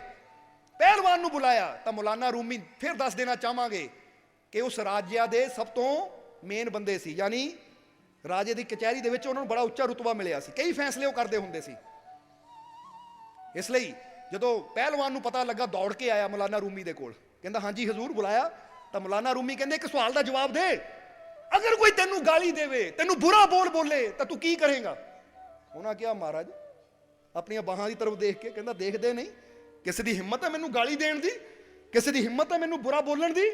ਕੋਈ ਗਾਲੀ ਦੇ ਕੇ ਤਾਂ ਦੇਖੇ, ਉਹਦੀ ਖੋਪੜੀ ਐਦਾਂ ਤੋੜ ਦੂੰ ਜਿੱਦਾਂ ਟਮਾਟਰ ਪੀਸਿਆ ਜਾਂਦਾ, ਯਾਨੀ ਉਹਨੂੰ ਉੱਥੇ ਹੀ ਖਤਮ ਕਰ ਦੂੰ। ਮੌਲਾਨਾ ਰੂਮੀ ਕਹਿੰਦੇ ਸ਼ਾਬਾਸ਼, ਜਾ ਜਰਾ ਗੌਰ ਕਰਨਾ। ਕਹਿੰਦੇ ਦੇਖਿਆ ਇਸ ਨੂੰ, ਸਰੀਰ ਇਹਦਾ ਬਲਸ਼ਾਲੀ ਹੈ, ਪਰ ਹਾਲੇ ਇਹਦਾ ਆਪਣੇ ਕ੍ਰੋਧ ਤੇ, ਆਪਣੇ ਮਨ ਤੇ, ਆਪਣੇ ਅੰਦਰਲੀਆਂ ਬੁਰਾਈਆਂ ਤੇ ਕੋਈ ਕਾਬੂ ਹੈ ਹੀ ਨਹੀਂ। ਹੁਣ ਜਰਾ ਜਾ, ਉਹ ਫਕੀਰ ਬੈਠਾ ਹੈ, ਕਹਿ ਕੇ ਮੌਲਾਨਾ ਰੂਮੀ ਨੇ ਜ਼ਮੀਨ ਤੋਂ ਮਿੱਟੀ ਚੱਕੀ ਔਰ ਉਹਦੇ ਹੱਥ ਦਿੱਤੀ, ਜਾ ਕੇ ਉਹਦੇ ਸਿਰ 'ਚ ਪਾ ਕੇ ਆ। ਹੁਣ ਜਦੋਂ ਮੌਲਾਨਾ ਰੂਮੀ ਨੇ ਕਿਹਾ, ਕਿਉਂਕਿ ਫਕੀਰਾਂ ਦੀ ਵਡਿਆਈ ਦੱਸਣੀ ਹੁੰਦੀ ਹੈ ਕਿ ਫਕੀਰ ਕਿਹੜੀ ਤਾਕਤ ਦੇ ਮਾਲਿਕ ਹੁੰਦੇ ਹੈ। ਜਦੋਂ ਹੁਣ ਗਿਆ ਤਾਂ ਜਾ ਕੇ ਫਕੀਰਾਂ ਦੇ ਸਿਰ 'ਚ ਪਾ ਦਿੱਤੀ। ਫਕੀਰਾਂ ਨੇ ਹੱਸ ਕੇ, ਅੱਖਾਂ ਖੋਲ ਕੇ ਹੱਸ ਕੇ ਉਹਦੇ ਵੱਲ ਦੇਖਿਆ, ਕਹਿੰਦੇ ਬੇਟਾ ਇਹ ਤਾਂ ਬੜੀ ਥੋੜੀ ਸੀ, ਹੋਰ ਲਿਆ, ਜਰਾ ਗੌਰ ਕਰਨਾ। ਉਹ ਕਹਿੰਦਾ ਮਹਾਰਾਜ ਕੀ ਮਤਲਬ? ਕਹਿੰਦੇ ਮਤਲਬ ਤੂੰ ਜਿਹਦੇ ਕਹਿਣ ਤੇ ਪਾਈ ਹੈ ਨਾ, ਮੈਂ ਉਹਨੂੰ ਵੀ ਜਾਣਦਾ ਉਹਦਾ ਰੁਤਬਾ ਕੀ ਹੈ, ਤਾਂ ਜਿਹਦੇ ਕਹਿਣ ਤੇ ਤੂੰ ਇੱਥੇ ਆਇਆ, ਮੈਂ ਤੈਨੂੰ ਵੀ ਜਾਣਦਾ ਤੂੰ ਕੌਣ ਹੈ, ਇਸ ਲਈ ਤੈਨੂੰ ਵੀ ਖੁਦਾ ਉੱਚਾ ਰੁਤਬਾ ਦੇਗਾ। ਤਾਂ ਮੌਲਾਨਾ ਰੂਮ ਤਾਂ ਹੈ ਹੀ ਉੱਚੀ ਜਗ੍ਹਾ ਬੈਠੇ ਹੋਏ, ਇਸ ਲਈ ਉਹਨਾਂ ਦਾ ਰੁਤਬਾ ਤਾਂ ਹੋਰ ਬੁਲੰਦ ਹੋਣਾ। ਹੁਣ ਧੂੜ ਪਵਾ ਕੇ ਵੀ ਬੁਲੰਦ ਰੁਤਬਾ ਮੰਗਿਆ। ਉਸ ਲਈ ਮੌਲਾਨਾ ਰੂਮੀ ਨੇ ਮੁਸਕਰਾ ਕੇ ਕਿਹਾ ਕਿ ਇਹਨੂੰ ਕਹਿੰਦੇ ਅਸਲੀ ਬਲ, ਅਸਲੀ ਤਾਕਤ, ਕਿ ਮਿੱਟੀ ਪਾਉਣ ਵਾਲੇ ਵਾਸਤੇ ਵੀ ਮੁਸਕਰਾ ਕੇ ਜਵਾਬ ਦੇਣਾ, ਉਹਦੇ ਵਾਸਤੇ ਵੀ ਦੁਆ ਕਰਨੀ। ਇਹਦਾ ਮਤਲਬ ਇਹਨੇ ਆਪਣੇ ਮਨ ਨੂੰ, ਆਪਣੇ ਕ੍ਰੋਧ ਨੂੰ, ਆਪਣੇ ਅੰਦਰਲੀਆਂ ਬੁਰਾਈਆਂ ਨੂੰ ਪੂਰੀ ਤਰ੍ਹਾਂ ਕਾਬੂ ਕੀਤਾ ਹੋਇਆ ਹੈ। ਔਰ ਯਾਦ ਰੱਖ, ਬਾਹਰੋਂ 5 ਬੰਦੇ ਕੀ, ਕੋਈ 100 ਬੰਦਿਆਂ ਨੂੰ ਵੀ ਬਾਹਰੋਂ ਕੰਟਰੋਲ 'ਚ ਕਰ ਲਵੇ ਤਾਂ ਉਹ ਤਾਕਤਵਰ ਨਹੀਂ ਹੋ ਸਕਦਾ, ਉਹ ਕਮਜ਼ੋਰ ਹੈ ਜੇ ਆਪਣਾ ਮਨ ਹੀ ਕੰਟਰੋਲ ਨਾ ਕੀਤਾ, ਜੇ ਆਪਣੇ ਕ੍ਰੋਧ ਨੂੰ ਨਾ ਕਾਬੂ ਕੀਤਾ, ਜੇ ਆਪਣੀਆਂ ਬੁਰਾਈਆਂ ਨੂੰ ਨਾ ਕਾਬੂ ਕੀਤਾ। ਕਿਉਂਕਿ ਅਸਲੀ ਤਾਕਤਵਰ ਉਹ ਹੈ ਜੋ ਆਪਣੇ ਅੰਦਰਲੀਆਂ ਬੁਰਾਈਆਂ ਨੂੰ ਕਾਬੂ ਕਰ ਲਵੇ। ਹੁਣ ਤੁਸੀਂ ਵੀ ਚੈੱਕ ਕਰਨਾ ਹੈ, ਇਹ ਚੈੱਕ ਨਹੀਂ ਕਰਨਾ ਕਿ ਬਾਹਰੋਂ ਵਜਨ ਕਿੰਨਾ ਕੁ ਚੱਕ ਲੈਂਦਾ, ਕਿੰਨਾ ਕੁ ਤਾਕਤਵਰ ਹੈ। ਇਹ ਚੈੱਕ ਕਰੋ ਕਿ ਮੈਂ ਅੰਦਰੋਂ ਕਿੰਨਾ ਕੁ ਤਾਕਤਵਰ ਹਾਂ। ਕਿਉਂਕਿ ਇੱਕ ਹੁੰਦੀ ਹੈ ਜਿਸਮਾਨੀ ਸ਼ਕਤੀ ਔਰ ਇੱਕ ਹੁੰਦੀ ਹੈ ਰੂਹਾਨੀ ਸ਼ਕਤੀ। ਜਿਸਮਾਨੀ ਸ਼ਕਤੀ ਵਧਾਣੀ ਹੈ ਤਾਂ ਐਕਸਰਸਾਈਜ਼ ਕਰੋ, ਕਸਰਤ ਕਰੋ, ਸਮਝਦੇ ਹੋ ਕਿ ਨਹੀਂ, ਸਰੀਰਕ ਤੌਰ ਤੇ ਮਿਹਨਤ ਕਰੋ। ਪਰ ਜੇ ਰੂਹਾਨੀ ਸ਼ਕਤੀ ਵਧਾਣੀ ਹੈ, ਆਤਮਿਕ ਸ਼ਕਤੀ ਵਧਾਣੀ ਹੈ, ਤਾਂ ਫਿਰ ਕਾਮਿਲ ਮੁਰਸ਼ਿਦ ਨਾਲ ਜੁੜ ਕੇ ਬੰਦਗੀ ਕਰੋ, ਇਬਾਦਤ ਕਰੋ, ਅੱਛਾਈ ਕਰੋ, ਨੇਕੀ ਦੇ ਮਾਰਗ ਤੇ ਚਲੋ। ਕਿਉਂਕਿ ਜੋ ਅੱਛਾਈ ਦੇ, ਨੇਕੀ ਦੇ ਮਾਰਗ ਤੇ ਚੱਲਦਾ ਹੈ, ਉਹਦੇ ਅੰਦਰ ਵੱਧਦੀ ਹੈ ਰੂਹਾਨੀ ਸ਼ਕਤੀ। ਰੂਹਾਨੀ ਯਾਨੀ ਉਹਦੀ ਰਹਿਮਤ, ਉਹ ਆਤਮਿਕ ਸ਼ਕਤੀ। ਕਿਹੜੀ ਸ਼ਕਤੀ ਨੂੰ ਵਧਾਉਣਾ ਚਾਹੁੰਦੇ ਹੋ ਤੁਸੀਂ? ਇੱਥੇ ਠੀਕ ਹੈ ਸਰੀਰ ਦਾ ਫਿੱਟ ਹੋਣਾ ਵੀ ਜ਼ਰੂਰੀ ਹੈ, ਇਸ ਲਈ ਥੋੜੀ ਐਕਸਰਸਾਈਜ਼ ਵੀ ਕਰ ਲਿਆ ਕਰੋ, ਪਰ ਉਹਦੇ ਨਾਲ ਨਾਲ ਨੇਕ ਅਮਲ ਕਰਨੇ ਹੈ, ਨੇਕ ਕਰਮ ਕਰਨੇ ਹੈ, ਸੇਵਾ ਸਿਮਰਨ ਕਰਨਾ ਹੈ, ਬੰਦਗੀ ਕਰਨੀ ਹੈ, ਤਾਂ ਕਿ ਸਾਡੀ ਰੂਹਾਨੀ ਸ਼ਕਤੀ ਵੀ ਵਧੇ। ਕਿਉਂਕਿ ਰੂਹਾਨੀ ਸ਼ਕਤੀ ਵਧੇਗੀ ਤਾਂ ਸਾਡੇ ਜੀਵਨ 'ਚ ਸ਼ਾਂਤੀ ਵਧੇਗੀ, ਆਨੰਦ ਵਧੇਗਾ, ਖੁਸ਼ੀਆਂ ਵਧਣਗੀਆਂ ਔਰ ਸਾਡੇ ਜੀਵਨ ਦੇ ਸਾਰੇ ਦੁੱਖ ਦੂਰ ਰਹਿਣਗੇ। ਜਿੱਦਾਂ ਸਮਝ ਲਓ ਕਿ ਜੇ ਜਿਸਮਾਨੀ ਸ਼ਕਤੀ ਵੱਧਦੀ ਹੈ ਤਾਂ ਦੁਸ਼ਮਣ ਦੂਰ ਰਹਿੰਦੇ ਹੈ, ਕਿ ਲੈ ਵੀ ਬੰਦਾ ਬੜਾ ਤਕੜਾ ਹੈ, ਇਹਦੇ ਨਾਲ ਲੜਾਈ ਝਗੜਾ ਮੋਲ ਨਹੀਂ ਲੈਣਾ, ਕਹਿ ਦਿੰਦਾ ਨਾ ਬੰਦਾ, ਉਹ ਤਾਂ ਵੀ ਪਹਿਲਵਾਨ ਹੈ, ਦੇਖ ਕਿੰਨਾ ਸ਼ਕਤੀਸ਼ਾਲੀ ਹੈ, ਦੂਰ ਹੀ ਰਹੋ ਇਹ ਤੋਂ। ਜਿਸਮਾਨੀ ਸ਼ਕਤੀ ਵਧੇਗੀ ਤਾਂ ਬਾਹਰੀ ਦੁਸ਼ਮਣ ਦੂਰ ਰਹਿਣਗੇ। ਜੇ ਰੂਹਾਨੀ ਸ਼ਕਤੀ ਵਧੇਗੀ ਤਾਂ ਅੰਦਰ ਚਿੰਤਾਵਾਂ, ਟੈਨਸ਼ਨਾਂ, ਪਰੇਸ਼ਾਨੀਆਂ ਰੂਪੀ, ਦੁੱਖਾਂ ਰੂਪੀ ਇਹ ਦੁਸ਼ਮਣ ਦੂਰ ਰਹਿਣਗੇ। ਔਰ ਇਹ ਯਾਦ ਰੱਖੋ ਕਿ ਰੂਹਾਨੀ ਸ਼ਕਤੀ ਵਧਣ ਦੇ ਨਾਲ ਹੀ ਤੁਹਾਡਾ ਇਹ ਜੀਵਨ, ਤੁਹਾਡਾ ਇਹ ਜਨਮ ਵੀ ਸਫਲ ਹੋਏਗਾ। ਨਹੀਂ ਤਾਂ ਬੜੇ ਬੜੇ ਕਹਿੰਦੇ ਨਾ, ਹੁਏ ਨਾਮ ਭਰ ਬੇਨਿਸ਼ਾਨ ਕੈਸੇ ਕੈਸੇ, ਜਮੀ ਖਾ ਗਈ ਨੌਜਵਾਨ ਕੈਸੇ ਕੈਸੇ। ਬੜੇ ਬੜੇ ਤਾਕਤਵਰ ਮਿੱਟੀ 'ਚ ਮਿਲ ਗਏ, ਪਰ ਨਾਮ ਕਿਹਨਾਂ ਦਾ ਹੋਇਆ? ਜਿਹੜਾ ਨੇ ਆਪਣੀ ਰੂਹਾਨੀ ਸ਼ਕਤੀ ਨੂੰ ਵਧਾਇਆ। ਸੋ ਤੁਹਾਡੇ ਅੰਦਰ ਰੂਹਾਨੀਅਤ ਦੀ ਸ਼ਕਤੀ ਹੈ, ਤੁਹਾਡੇ ਅੰਦਰੋਂ ਈਸ਼ਵਰ ਹੈ, ਤੁਹਾਡੇ ਅੰਦਰੋਂ ਪ੍ਰਮਾਤਮਾ ਹੈ। ਬਸ ਉਹ ਕਰਮ ਕਰਨੇ ਪੈਣੇ ਆ ਕਿ ਸਾਡੀ ਰੂਹਾਨੀ ਸ਼ਕਤੀ ਵਧੇ। ਫਿਰ ਕਵਾਂਗੇ ਡੰਡ ਬੈਠਕਾਂ ਲਾਉਣ ਨਾਲ ਕੀ ਵੱਧਦਾ ਹੈ? ਜਿਸਮਾਨੀ ਸ਼ਕਤੀ। ਤਾਂ ਦਾਨ ਪੁੰਨ, ਸੇਵਾ ਸਿਮਰਨ, ਸਤਸੰਗ ਦੇ ਵਿੱਚ ਆ ਕੇ ਬੈਠਣ ਨਾਲ, ਸਿਮਰਨ ਕਰਨ ਨਾਲ, ਦਾਨ ਪੁੰਨ ਕਰਨ ਨਾਲ, ਨੇਕੀਆਂ ਕਰਨ ਨਾਲ ਕੀ ਵੱਧਦਾ ਹੈ? ਸਾਡੀ ਰੂਹਾਨੀ ਸ਼ਕਤੀ, ਜੋ ਇੱਥੇ ਵੀ ਸਾਨੂੰ ਬਚਾਉਂਦੀ ਹੈ ਤਾਂ ਉੱਥੇ ਵੀ ਸਾਡੇ ਕੰਮ ਆਉਂਦੀ ਹੈ। ਇਸ ਲਈ ਰੂਹਾਨੀ ਸ਼ਕਤੀ ਨੂੰ ਵਧਾਉਣ ਵਾਲਾ ਕਰਮ ਵੀ ਜ਼ਰੂਰ ਕਰਨਾ ਹੈ। ਇਸ ਲਈ ਇੱਧਰ ਸ਼ਾਹ ਇਨਾਇਤ ਕਹਿ ਰਹੇ ਹੈ, ਕੀ ਕਹਿ ਰਹੇ ਹੈ? ਇਸ਼ਕ ਯਕੀਨ ਦਾ ਪਾਣੀ ਦੇ ਕੇ ਖੁਸ਼ੀਆਂ ਦੇ ਫਲ ਲਾਵੇ, ਮੁਰਸ਼ਿਦ ਹਰ ਪਲ ਰਾਖੀ ਕਰਦਾ, ਚਿੰਤਾ ਪੰਛੀ ਦੂਰ ਭਜਾਵੇ। ਅੱਜ ਤੁਸੀਂ ਵੀ ਭਜਾਣੇ ਹੈ। ਚਿੰਤਾ ਪੰਛੀ ਨੂੰ ਭਜਾਣਾ ਹੈ। ਜੇ ਕੋਈ ਟੈਨਸ਼ਨ ਹੈ ਫਿਰ ਕਵਾਂਗੇ ਬਿਮਾਰੀ ਨੂੰ ਲੈ ਕੇ, ਕਿਸੇ ਤਕਲੀਫ ਨੂੰ ਲੈ ਕੇ, ਕਿਸੇ ਦੁੱਖ ਨੂੰ ਲੈ ਕੇ, ਕੰਮਕਾਰ ਨੂੰ ਲੈ ਕੇ, ਕਿਸੇ ਕਿਸਮ ਦੀ ਵੀ ਅੰਦਰ ਕੋਈ ਚਿੰਤਾ ਹੈ ਤਾਂ ਅੱਜ ਕਦੀ ਤੁਸੀਂ ਪਿੰਜਰੇ 'ਚੋਂ ਪੰਛੀ ਫੜਿਆ? ਬੰਦਾ ਐਦਾਂ ਹੱਥ ਪਾ ਕੇ ਐਦਾਂ ਪੰਛੀ ਨੂੰ ਫੜ ਕੇ ਐਦਾਂ ਕਰਕੇ ਐਂ ਕਰ ਦਿੰਦਾ ਕਿ ਨਹੀਂ? ਅੱਜ ਤੁਸੀਂ ਵੀ ਕੀ ਕਰਨਾ, ਸਮਝ ਲਓ ਆਹ ਤੁਹਾਡਾ ਦਿਮਾਗ ਨਾ ਚਿੰਤਾ ਹੈ, ਇਹਦੇ ਅੰਦਰ ਚਿੰਤਾ ਰੂਪੀ ਪੰਛੀ ਹੈ, ਪਿੰਜਰਾ ਹੈ। ਹੁਣ ਫੜ ਲਓ, ਐਦਾਂ ਕੱਢੋ ਇਹ ਪੰਛੀ ਚਿੰਤਾ ਦੇ ਬਾਹਰ, ਐਦਾਂ ਕੱਢ ਕੇ ਉਡਾ ਦਿਓ ਇਸ ਨੂੰ ਕਿ ਹੁਣ ਉੜ ਜਾ, ਕਿਉਂਕਿ ਹੁਣ ਮੇਰੇ ਅੰਦਰ ਚਿੰਤਾ ਨਹੀਂ ਰਹਿ ਸਕਦੀ, ਕਿਉਂਕਿ ਮੇਰੇ ਅੰਦਰ ਮੇਰਾ ਮਾਲਿਕ ਸਮਾ ਗਿਆ। ਔਰ ਜਿੱਥੇ ਮੇਰਾ ਮਾਲਿਕ ਸਮਾ ਗਿਆ, ਮੇਰੇ ਮਾਲਿਕ ਦਾ ਪ੍ਰੇਮ ਸਮਾ ਗਿਆ, ਮੇਰੇ ਮਾਲਿਕ ਦਾ ਵਿਸ਼ਵਾਸ ਸਮਾ ਗਿਆ, ਉੱਥੇ ਚਿੰਤਾਵਾਂ, ਟੈਨਸ਼ਨਾਂ, ਫਿਕਰਾਂ ਰੂਪੀ ਪੰਛੀ ਬੈਠ ਹੀ ਨਹੀਂ ਸਕਦੇ। ਕਹਿੰਦੇ ਨਾ ਜਹਾਂ ਬਾਜ ਬਾਸਾ ਕਰੇ ਪੰਛੀ ਰਹੇ ਨਾ। ਔਰ ਜਿਹੜੇ ਪੇੜ ਤੇ ਬਾਜ ਬਹਿ ਜਾਵੇ ਨਾ, ਉੱਥੇ ਹੋਰ ਕੋਈ ਪੰਛੀ ਨਹੀਂ ਬਹਿੰਦਾ, ਕਿਉਂਕਿ ਪਤਾ ਹੈ ਇੱਥੇ ਬੈਠਣਾ ਵੀ ਆਪਣੀ ਜਾਨ ਨੂੰ, ਮੌਤ ਨੂੰ ਬੁਲਾਵਾ ਦੇਣ ਵਾਲੀ ਗੱਲ ਹੈ। ਇਸ ਲਈ ਤਾਂ ਮੁਰਸ਼ਿਦ ਉਹ ਬਾਜ ਹੈ ਕਿ ਜਦੋਂ ਮੁਰਸ਼ਿਦ ਦਾ ਇਸ਼ਕ ਸਾਡੇ ਅੰਦਰ ਬਹਿ ਗਿਆ ਤਾਂ ਚਿੰਤਾਵਾਂ ਦੇ, ਪਰੇਸ਼ਾਨੀਆਂ ਦੇ, ਦੁੱਖਾਂ ਦੇ ਸਾਰੇ ਪੰਛੀ ਫੁਰ ਕਰਕੇ ਉੱਡ ਜਾਂਦੇ ਆ। ਕਰ ਦਿਓ ਫੁਰ, ਉੜ ਗਏ ਪੰਛੀ ਸਾਰੇ। ਉਡਾਏ ਕਿ ਨਹੀਂ? ਅੱਛਾ, ਕਿਹੜਾ ਕਿਹੜਾ ਹਲੇ ਪੰਛੀ ਨੂੰ ਫੜ ਕੇ ਬੈਠਾ? ਹੱਥ ਖੜਾ ਕਰੋ ਜਰਾ, ਜਿਹੜਾ ਫੜ ਕੇ ਬੈਠਾ।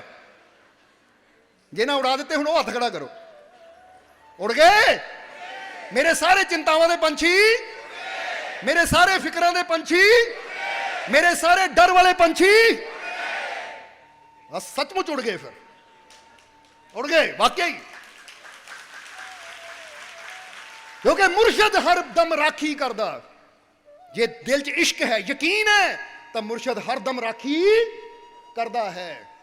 ਚਿੰਤਾ ਪੰਛੀ ਦੂਰ ਭਜਾਵੇ, ਸ਼ਾਹ ਇਨਾਇਤ ਮੁਰਸ਼ਿਦ ਬਾਝੋਂ ਕਦਰ ਕੋਈ ਨਾ। ਪਰ ਸ਼ਾਹ ਇਨਾਇਤ ਕਹਿੰਦੇ ਤੇਰੀ ਕਦਰ ਮੁਰਸ਼ਿਦ ਤੋਂ ਬਿਨਾ ਕਿਸੇ ਨੇ ਨਹੀਂ ਪਾਣੀ। ਘਰ ਦੇ ਵੀ ਕਹਿ ਦਿੰਦੇ ਤੂੰ ਕਿਸੇ ਕੰਮ ਦਾ ਹੈ ਨਹੀਂ, ਨਿਕਲ ਬਾਹਰ, ਕਹਿ ਦਿੰਦੇ ਹੈ ਨਹੀਂ। ਪਤਨੀ ਕਹਿ ਦਿੰਦੀ ਹੈ ਉਹ ਤੂੰ ਬੇਕਾਰ, ਪਤੀ ਕਹਿ ਦਿੰਦਾ ਤੂੰ ਹੈ ਨਹੀਂ ਕਿਸੇ ਕੰਮ। ਯਾਨੀ ਇੱਕ ਦੂਜੇ ਨੂੰ ਅਸੀਂ ਨਿਕੰਮਾ, ਬੇਕਾਰ, ਪਤਾ ਨਹੀਂ ਕੀ ਕੀ ਸ਼ਬਦ ਬੋਲ ਦਿੰਦੇ ਆ। ਬੋਲੋ ਸਮਝਦੇ ਹੋ ਕਿ ਨਹੀਂ? ਹੁਣ ਦੁਨੀਆ ਤੁਹਾਡੀ ਕਦਰ ਨਹੀਂ ਜਾਣ ਸਕਦੀ, ਕਿਉਂਕਿ ਹੀਰੇ ਦੀ ਕਦਰ ਤਾਂ ਜੋਰੀ ਜਾਣ ਸਕਦਾ ਹੈ। ਇਹ ਸਾਨੂੰ ਪਤਾ ਕਿੱਦਾਂ ਦੇ ਹੀਰੇ ਸਾਡੇ ਕੋਲ ਬੈਠੇ ਆ, ਸਮਝਦੇ ਹੋ ਕਿ ਨਹੀਂ? ਇਸ ਲਈ ਤੁਸੀਂ ਹੀਰੇ ਹੋ ਬੜੇ ਕੀਮਤੀ, ਆਪਣੇ ਆਪ ਨੂੰ ਮਿੱਟੀ 'ਚ ਨਾ ਰੋਲਿਓ। ਇਹ ਗੱਲ ਫਿਰ ਕਵਾਂਗੇ ਤੁਹਾਨੂੰ, ਕਿਉਂਕਿ ਕਬੀਰ ਸਾਹਿਬ ਨੇ ਵੀ ਕਿਹਾ ਹੈ ਨਾ ਕਿ ਹੀਰਾ ਜਨਮ ਹੈ ਤੇਰਾ। ਬੋਲੋ ਸਮਝਦੇ ਹੋ ਕਿ ਨਹੀਂ? ਇਹ ਅਨਮੋਲ ਜਨਮ ਹੈ ਤੇਰਾ, ਇਹਨੂੰ ਕਿਤੇ ਵਿਸ਼ਿਆਂ ਵਿਕਾਰਾਂ ਦੀ ਗੰਦਗੀ 'ਚ ਰੋਲ ਕੇ ਗਵਾ ਨਾ ਦੇਈ, ਇਹਨੂੰ ਸੰਭਾਲ ਲਈ। ਸਮਝਦੇ ਹੋ? ਇਸ ਲਈ ਤੁਹਾਡਾ ਜਨਮ ਬੜਾ ਕੀਮਤੀ ਹੈ, ਬਸ ਇਹ ਕੀਮਤ ਨੂੰ ਪਹਿਚਾਨਣਾ ਹੈ ਆਪਣੀ ਨੂੰ। ਇਸ ਲਈ ਸਾਰੀਆਂ ਚਿੰਤਾਵਾਂ ਛੱਡ ਦਿਓ, ਸਾਰੀਆਂ ਟੈਨਸ਼ਨਾਂ ਛੱਡ ਦਿਓ, ਕਿਉਂਕਿ ਹੁਣ ਫਿਕਰ ਨਹੀਂ ਕਰਨੀ। ਦੁਨੀਆ ਤੁਹਾਨੂੰ ਬੇਸ਼ੱਕ ਕੁਝ ਵੀ ਕਵੇ, ਪਰ ਇੰਨਾ ਵਿਸ਼ਵਾਸ ਰੱਖਿਓ ਕਿ ਮੇਰੀ ਕਦਰ ਪਾਉਣ ਵਾਲਾ ਮੁਰਸ਼ਿਦ ਮੈਨੂੰ ਮਿਲ ਗਿਆ। ਸਮਝਦੇ ਹੋ ਕਿ ਨਹੀਂ? ਮੇਰੀ ਕੀਮਤ ਜਾਣਨ ਵਾਲਾ ਮੈਨੂੰ ਮੁਰਸ਼ਿਦ ਹੁਣ ਮਿਲ ਗਿਆ ਹੈ, ਜੋ ਮੈਨੂੰ ਕੱਖਾਂ ਤੋਂ ਲੱਖਾਂ ਤੱਕ ਪਹੁੰਚਾਏਗਾ, ਜੋ ਮੈਨੂੰ ਧੂੜ ਤੋਂ ਉਠਾ ਕੇ ਅਰਸ਼ਾਂ ਤੇ ਲੈ ਕੇ ਜਾਏਗਾ। ਕਿਉਂਕਿ ਬਾਬਾ ਫਰੀਦ ਨੇ ਵੀ ਕਿਹਾ ਹੈ, ਫਰੀਦਾ ਤੂੰ ਕਰ ਬੰਦਗੀ ਜੇ ਕੱਖ ਤੋਂ ਲੱਖ ਹੈ ਹੋਣਾ, ਸਾਹਿਬ ਨਾਲ ਜੋ ਪ੍ਰੀਤਾਂ ਪਾਉਂਦੇ ਮੁੱਕ ਜਾਂਦਾ ਹੈ ਰੋਣਾ। ਕਹਿੰਦੇ ਜੇ ਤੂੰ ਕੱਖਾਂ ਤੋਂ ਲੱਖਾਂ ਦਾ ਹੋਣਾ ਚਾਹੁੰਦਾ ਹੈ ਤਾਂ ਰੱਬ ਦੀ ਬੰਦਗੀ ਕਰ ਔਰ ਸੱਚੇ ਸਾਹਿਬ ਨਾਲ ਪਿਆਰ ਕਰ, ਕਿਉਂਕਿ ਜਿਹੜਾ ਉਹਦੇ ਨਾਲ ਪ੍ਰੇਮ ਪਾ ਲੈਂਦਾ ਹੈ ਉਹਦੀ ਜ਼ਿੰਦਗੀ ਭਰ ਦਾ ਰੋਣਾ ਮੁੱਕ ਜਾਂਦਾ ਹੈ। ਸਮਝਦੇ ਹੋ ਕਿ ਨਹੀਂ? ਇਸ ਲਈ ਅੱਜ ਤੋਂ ਰੋਣਾ ਨਹੀਂ ਹੈ, ਸਮਾਈਲ ਲਿਆਓ ਚਿਹਰੇ ਤੇ, ਕਿਉਂਕਿ ਮਿਲ ਗਿਆ ਤੁਹਾਨੂੰ ਹਸਾਉਣ ਵਾਲਾ। ਯਕੀਨ ਹੈ ਕਿ ਨਹੀਂ? ਅੱਛਾ, ਕਿਹਨੂੰ ਕਿਹਨੂੰ ਯਕੀਨ ਹੈ ਉਹ ਹੱਸੇਗਾ, ਜਿਹਨੂੰ ਨਹੀਂ ਯਕੀਨ ਉਹ ਮੂੰਹ ਐਂ ਥੱਲੇ ਕਰ ਲਵੇ। ਨਹੀਂ ਪਤਾ ਲੱਗ ਜਾਏਗਾ ਨਾ ਸਾਨੂੰ ਕਿ ਕਿਹੜੇ ਵਿਸ਼ਵਾਸ ਵਾਲੇ ਬੈਠੇ ਆ, ਕਿਹੜੇ ਮਾਲਕਾਂ ਦੀ ਪਾਰਟੀ ਦੇ ਮੈਂਬਰ ਆ, ਤਾਂ ਕਿਹੜੇ ਸਾਰੇ ਸਾਡੇ ਹੀ ਮੈਂਬਰ ਆ ਨਾ। ਠੀਕ ਹੈ, ਤਾਂ ਫਿਰ ਹਾਂ ਜਿਹਨੂੰ ਲੱਗਦਾ ਕੋਈ ਸ਼ੰਕ ਐਂ ਕਰ ਲਵੇ, ਔਰ ਕੈਮਰੇ ਵਾਲੇ ਨੂੰ ਕਹਾਂਗੇ ਉਹਦਾ ਜ਼ਰੂਰ ਰਿਕਾਰਡਿੰਗ ਕਰ ਲਵੇ ਸਾਨੂੰ, ਕਿਉਂਕਿ ਐਡੀ ਦੂਰੋਂ ਸ਼ਾਇਦ ਨਾ ਦਿਸੇ, ਕੋਲ ਜਾ ਕੇ ਦੇਖ ਲਵਾਂਗੇ ਕਲੋਜ਼ ਅਪ। ਸਾਰੇ ਮਾਲਕ ਦੇ ਮੈਂਬਰ ਹੋ ਨਾ? ਬਸ ਇੱਕ ਵਾਰੀ ਸਮਾਈਲ ਦੇ ਦਿਓ, ਫਿਰ ਵੱਡੀ ਜਿਹੀ ਸਮਾਈਲ।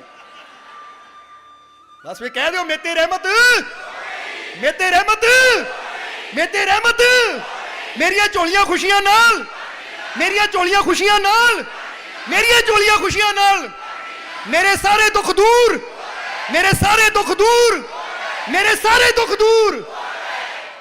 ਵਾਕਈ ਹੋ ਗਏ। ਹੁਣ ਇੰਨੀ એનર્ਜੀ ਨਾਲ ਬੋਲਣਾ, ਦੁੱਖਾਂ ਨਾਲ ਤਾਂ ਉੱਤੇ ਡਰ ਕੇ ਦੌੜ ਜਾਣਾ ਹੈ। ਕਿਉਂਕਿ ਚਿੰਤਾ ਦੇ ਪੰਛੀ ਬੈਠ ਹੀ ਨਹੀਂ ਸਕਦੇ।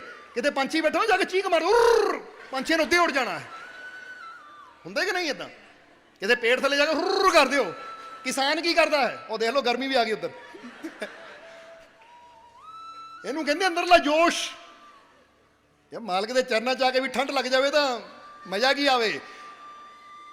ਐਸੀ ਇੱਕ ਗੱਲ ਪੜ੍ਹੀ ਸੀ ਅਮੀਰ ਖੁਸਰੋ ਦੇ ਬਾਰੇ, ਕਿ ਅਮੀਰ ਖੁਸਰੋ ਦਾ ਕਹਿੰਦੇ ਹੈ ਕਿ ਜਦੋਂ ਉਹਨਾਂ ਦਾ ਕੁੜਤਾ ਹੁੰਦਾ ਸੀ ਇੱਥੋਂ ਹਮੇਸ਼ਾ ਗਰਮ ਰਹਿੰਦਾ ਸੀ ਦਿਲ ਦੇ ਕੋਲੋਂ। ਤਾਂ ਇੱਕ ਦਿਨ ਇੱਕ ਦਰਜੀ ਉਹਦਾ ਨਾਪ ਲੈ ਰਿਹਾ ਹੈ ਨਵੇਂ ਕੱਪੜੇ ਬਣਾਉਣ ਨੂੰ। ਜਦੋਂ ਇੱਥੇ ਹੱਥ ਲਾਇਆ ਤਾਂ ਬੜਾ ਸੇਕ ਮਹਿਸੂਸ ਹੋਇਆ। ਉਹ ਕਹਿੰਦਾ ਹਜ਼ੂਰ ਇੱਥੇ ਅੰਦਰ ਕੀ ਕੋਇਲੇ ਰੱਖੇ ਹੋਏ ਆ, ਯਾਨੀ ਇੰਨੀ ਜੇਬ ਗਰਮ ਹੈ ਇੱਥੋਂ ਦਿਲ ਦੇ ਕੋਲੋਂ। ਤਾਂ ਉਸ ਵੇਲੇ ਅਮੀਰ ਖੁਸਰੋ ਨੇ ਕਿਹਾ, ਉਹ ਇਹ ਅੱਗ ਦੀ ਗਰਮੀ ਨਹੀਂ ਹੈ, ਇਹ ਮੇਰੇ ਹਿਰਦੇ 'ਚ, ਮੇਰੇ ਦਿਲ 'ਚ ਮੇਰੇ ਮੁਰਸ਼ਦ ਦਾ ਇਸ਼ਕ ਇੰਨਾ ਹੈ, ਉਹਦੀ ਗਰਮੀ ਹੈ।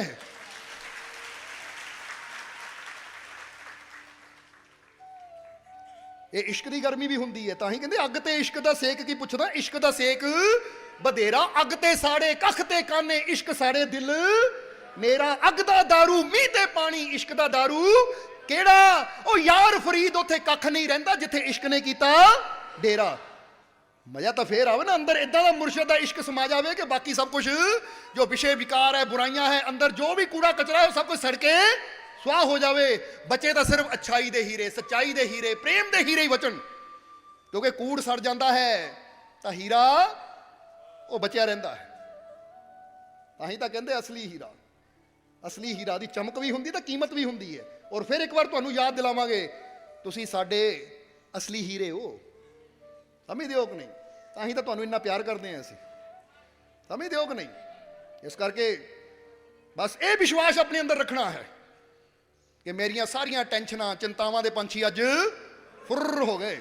ਔਰ ਜਿੱਦਾਂ ਦੱਸ ਰਹੇ ਸੀ, ਜਦੋਂ ਫੁਰ ਕਰਦੀ ਹੈ ਪੰਛੀ ਉੜ ਜਾਂਦੇ ਹੈ। ਔਰ ਜਦੋਂ ਯਕੀਨ ਨਾਲ ਤੁਸੀਂ ਕਹਿੰਦੇ ਹੋ ਮੇਰੇ ਸਾਰੇ ਦੁੱਖ ਦੂਰ, ਤਾਂ ਇਹ ਜੋਸ਼ ਤੁਹਾਡੇ ਸਾਰੇ ਦੁੱਖਾਂ ਦੇ ਪੰਛੀਆਂ ਨੂੰ ਇਦਾਂ ਹੀ ਉਡਾ ਦਿੰਦਾ ਜਿਵੇਂ ਫੁਰ ਕਹਿਣ ਨਾਲ ਕਿਸਾਨ ਪੰਛੀ ਉਡਾ ਦਿੰਦਾ।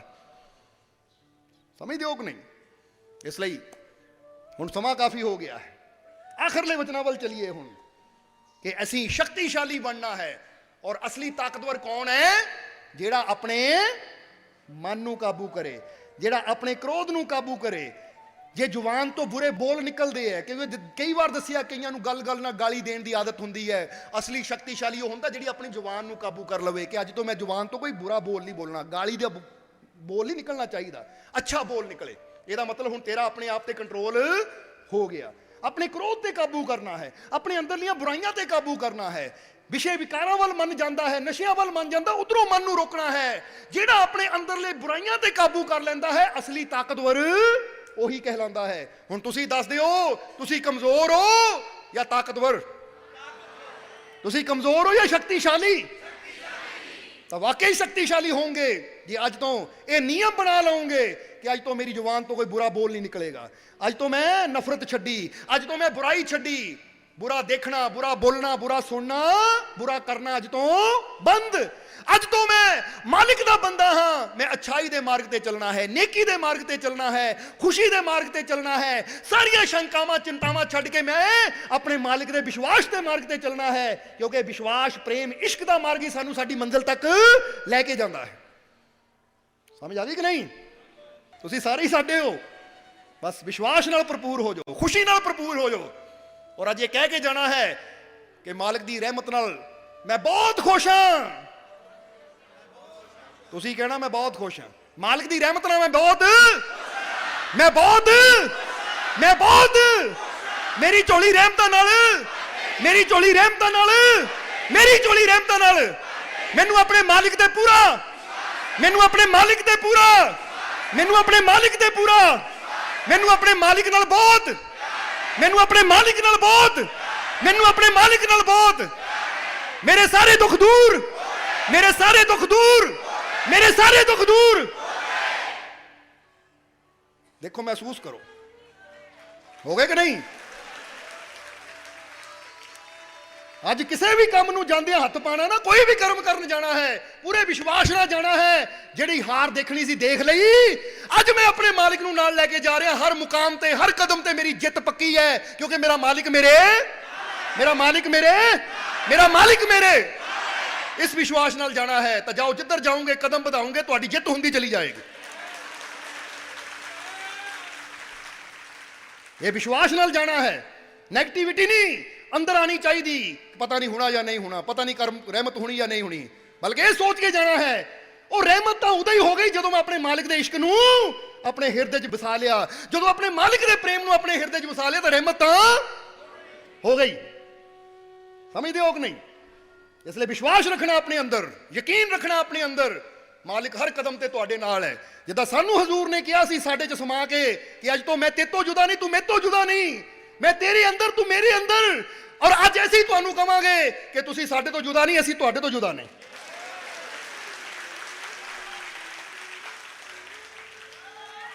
क्योंकि ਉਹਦੇ ਨਾਲ ਹੀ ਇਹ ਗੱਲ ਕਹੀ ਜਾਂਦੀ ਜਿੱਥੇ ਪਿਆਰ ਹੋਵੇ, ਮੁਹੱਬਤ ਹੋਵੇ।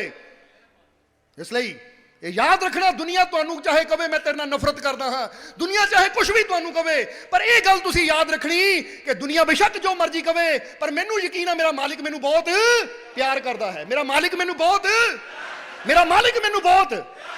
ਔਰ ਵਾਕਈ ਇਹ ਗੱਲ ਕਹਿਣ ਦੀ ਨਹੀਂ ਹੈ, ਹਕੀਕਤ ਹੈ। ਇਸ ਲਈ ਇਹ ਗੱਲ ਨੂੰ ਯਾਦ ਰੱਖਣਾ ਹੈ ਤੁਸੀਂ। कामिल मुर्शद के चरणों च बैठे हो, कामिल मालिक के चरणों च बैठे हो, गौस के दर ते बैठे हो, इत्थे सच का ही होका दिता जाता है, सच का रंग ही चढ़ाया जाता है। इसलिए विश्वास करना तुहाडा काम है, प्रेम करना तुहाडा काम है, रहमत करना मालिक का काम है, या कह लीए रहमत करना साडा काम है। जे तुसी अपना काम करोगे तो ऐसे भी तुहाडे नाल है। समझदे हो कि नहीं? क्योंकि कई बार ਇਹ ਹੋ ਜਾਂਦਾ ਕਿ ਸ਼ਾਹ ਮਨਸੂਰ ਨੇ ਕਹਿਤਾ ਸੀ ਐਨਲ ਹੱਕ ਮੈਂ ਹੀ ਹੱਕ ਹਾਂ, ਤਾਂ ਲੋਕਾਂ ਨੇ ਕੁਫਰ ਸਮਝਿਆ ਕਿ ਆਪਣੇ ਆਪ ਨੂੰ ਖੁਦਾ ਕਹਿ ਰਿਹਾ ਹੈ। ਤਾਂ ਕੋਈ ਕਹਿ ਦੇਵੇ ਮੈਂ ਡਾਕਟਰ ਹਾਂ, ਉਹਨੂੰ ਨਹੀਂ ਲੋਕੀ ਕਹਿੰਦੇ, ਕੋਈ ਕਹਿ ਦੇਵੇ ਮੈਂ ਵਕੀਲ ਹਾਂ, ਉਹਨੂੰ ਨਹੀਂ ਲੋਕੀ ਕਹਿੰਦੇ। ਪੁੱਛੋ ਵਕੀਲ ਕਿੱਦਾਂ ਬਣਿਆ? ਭਾਈ ਡਿਗਰੀ ਮਿਹਨਤ ਕਰਕੇ ਵਕੀਲ ਬਣਿਆ, ਜਾਂ ਮੈਂ ਮਿਹਨਤ ਕਰਕੇ ਡਾਕਟਰ ਬਣਿਆ, ਉੱਥੇ ਤਾਂ ਮੰਨ ਲੈਂਦੇ ਆ। ਪਰ ਜੇ ਕੋਈ ਫਕੀਰ ਕਹਿ ਦੇਵੇ ਉਹ ਮੈਂ ਮਿਹਨਤ ਕਰਕੇ ਆਪਣੇ ਆਪ ਨੂੰ ਮਿਟਾ ਕੇ ਉਹਨੂੰ ਪਾਇਆ, ਹੁਣ ਮੈਂ ਨਹੀਂ ਹੈ ਉਹੀ ਉਹ ਹੈ, ਤਾਂ ਲੋਕਾਂ ਨੇ ਕਹਿਣਾ ਲੈ ਪਾਪੀ, ਕੁਫਰ ਦਾ ਕਲਮਾ ਬੋਲ, ਆਪਣੇ ਨੂੰ ਰੱਬ ਕਹਿੰਦਾ ਹੈ। ਫਿਰ ਤਾਂ ਡਾਕਟਰ ਨੂੰ ਵੀ ਕਹੋ ਜਿਹੜਾ ਕਹਿੰਦਾ ਹੈ ਮੈਂ ਡਾਕਟਰ, ਤੂੰ ਆਪਣੇ ਨੂੰ ਡਾਕਟਰ ਕਿੱਦਾਂ ਕਹਿੰਦਾ ਹੈ? ਜੇ ਡਾਕਟਰ ਮਿਹਨਤ ਕਰਕੇ ਡਿਗਰੀ ਲੈ ਕੇ ਡਾਕਟਰ ਬਣ ਸਕਦਾ ਹੈ, ਤਾਂ ਫਕੀਰ ਫਨਾ ਕਰਕੇ ਆਪਣੇ ਆਪ ਨੂੰ ਆਪਣੇ ਮਾਲਿਕ ਦੇ ਵਿੱਚ ਲੀਨ ਕਰਕੇ ਆਪਣੇ ਆਪ ਨੂੰ, ਕੀ ਉਹਦਾ ਰੂਪ ਨਹੀਂ ਹੋ ਸਕਦਾ? ਆਸ਼ਿਕ ਮਸ਼ੂਕ ਹੋ ਗਿਆ, ਇਸ਼ਕ ਕਹਾਵੇ ਸੋਏ, ਦਾਦੂ ਉਸ ਮਾਸ਼ੂਕ ਕਾ ਅੱਲਾ ਆਸ਼ਿਕ ਹੋਏ। ਇਸ ਲਈ ਕਹਿੰਦੇ ਅਸਲੀ ਇਸ਼ਕ ਦਾ ਤਾਂ ਮਤਲਬ ਹੀ ਇਹ ਹੈ ਆਪਣੇ ਆਪ ਨੂੰ ਮਿਟਾ ਕੇ ਮਹਿਬੂਬ ਹੀ ਹੋ ਜਾ। ਇਸ ਲਈ फिर कहांगे जो मुझ में बोलता है मैं नहीं हूं, ये जलवा यार का है मैं नहीं हूं। इसलिए कह रहे हैं पूरे यकीन नाल अपने मालिक नूं अपने अंदर देखदियां होया। और ਇਹਦਾ मतलब ਇਹ नहीं कि मालिक सिर्फ साडे अंदर है, भगवान परमात्मा साडे अंदर, तुहाडे अंदर भी वो ईश्वर है। तुसीं भी मेहनत करके ਉਹਨੂੰ प्रगट करके गल कह सकते हो कि हुण मेरे अंदर ਉਹੀ बोल रहा है। एक डॉक्टर कह सकता मैं डॉक्टर है, तो दूजा बच्चा भी मेहनत करके डॉक्टर की पदवी नूं पा के कह सकता कि मैं भी, तो जे एक फकीर ऐनल हक कह सकता है कि मैं ही हक हाँ, तो तुसी भी मेहनत करके उस रुतबे तक पहुंच सकते हो जिथे तुसी भी कह दो कि हुण मैं भी हक हाँ। समझते हो कि नहीं? क्योंकि मुरशद दे लड़ लग के ही, जिदा दसिया है, मुरशद दे नाल जुड़ के ही बीज वृक्ष बनते हैं। वृक्ष यानी परमात्मा, बीज यानी इंसान। इसलिए तुसी भी बीज तो वृक्ष बन सकते हो, बंदे तो मौला बन सकते हो। बस जरूरत है विश्वास नाल, प्रेम नाल अपने आप नूं मुरशद दे नाल जोड़न दी। समझदे हो कि नहीं? और मुरशद भी कामिल होवे, भरमा भलेखियां च पाउण वाला ना होवे। कई बार हुंदा ना बंदा मुरशद तां धारण कर लैंदा है, पर फिर कदी मुरशद नाल गल नहीं करन दा समा, मुरशद दे कोल बैठण दा समा है नहीं, या बंदा कहे मैं तां चाहंदा पर मुरशद को समा है नहीं, तो फिर रस्ता कौन दिखाएगा? समझदे हो कि नहीं? रस्ता कौन दिखाएगा? हज़ारां जीव दरबार ते आंदे है और हज़ारां जीवां दी कोल बह के सुनी दी है, क्योंकि सानू पता है जे ऐसी नहीं रस्ता दिखावांगे तो किधर जाणगे, क्योंकि बड़ी आस नाल प्रेम नाल आए है। इसलिए यही तो कर्म हुंदा है फकीरां दा कि जो भी उन्हां दे दर ते आवे वो फिर कदी खाली ना जावे, यही उन्हां दा नियम हुंदा है। इसलिए तुहानू भी कहा तुसीं भी अज भरपूर होके जाना है, क्योंकि भरपूर हो चुके हो तुसीं, जिन्हां अंदर प्यार है, विश्वास है, भरपूर हो गए, मालिक की रहमत नाल भरपूर। बस मालिक की रहमत नाल मेरी झोली खुशियां नाल, मेरी झोली खुशियां नाल, मेरी झोली खुशियां नाल मैं बहुत खुश हाँ, मैं बहुत खुश हाँ, मैं बहुत खुश हाँ। मेरा मालिक मेरा मालिक मेरा सोना सोना मेरा मुर्शिद सोना, सोना सोना मेरा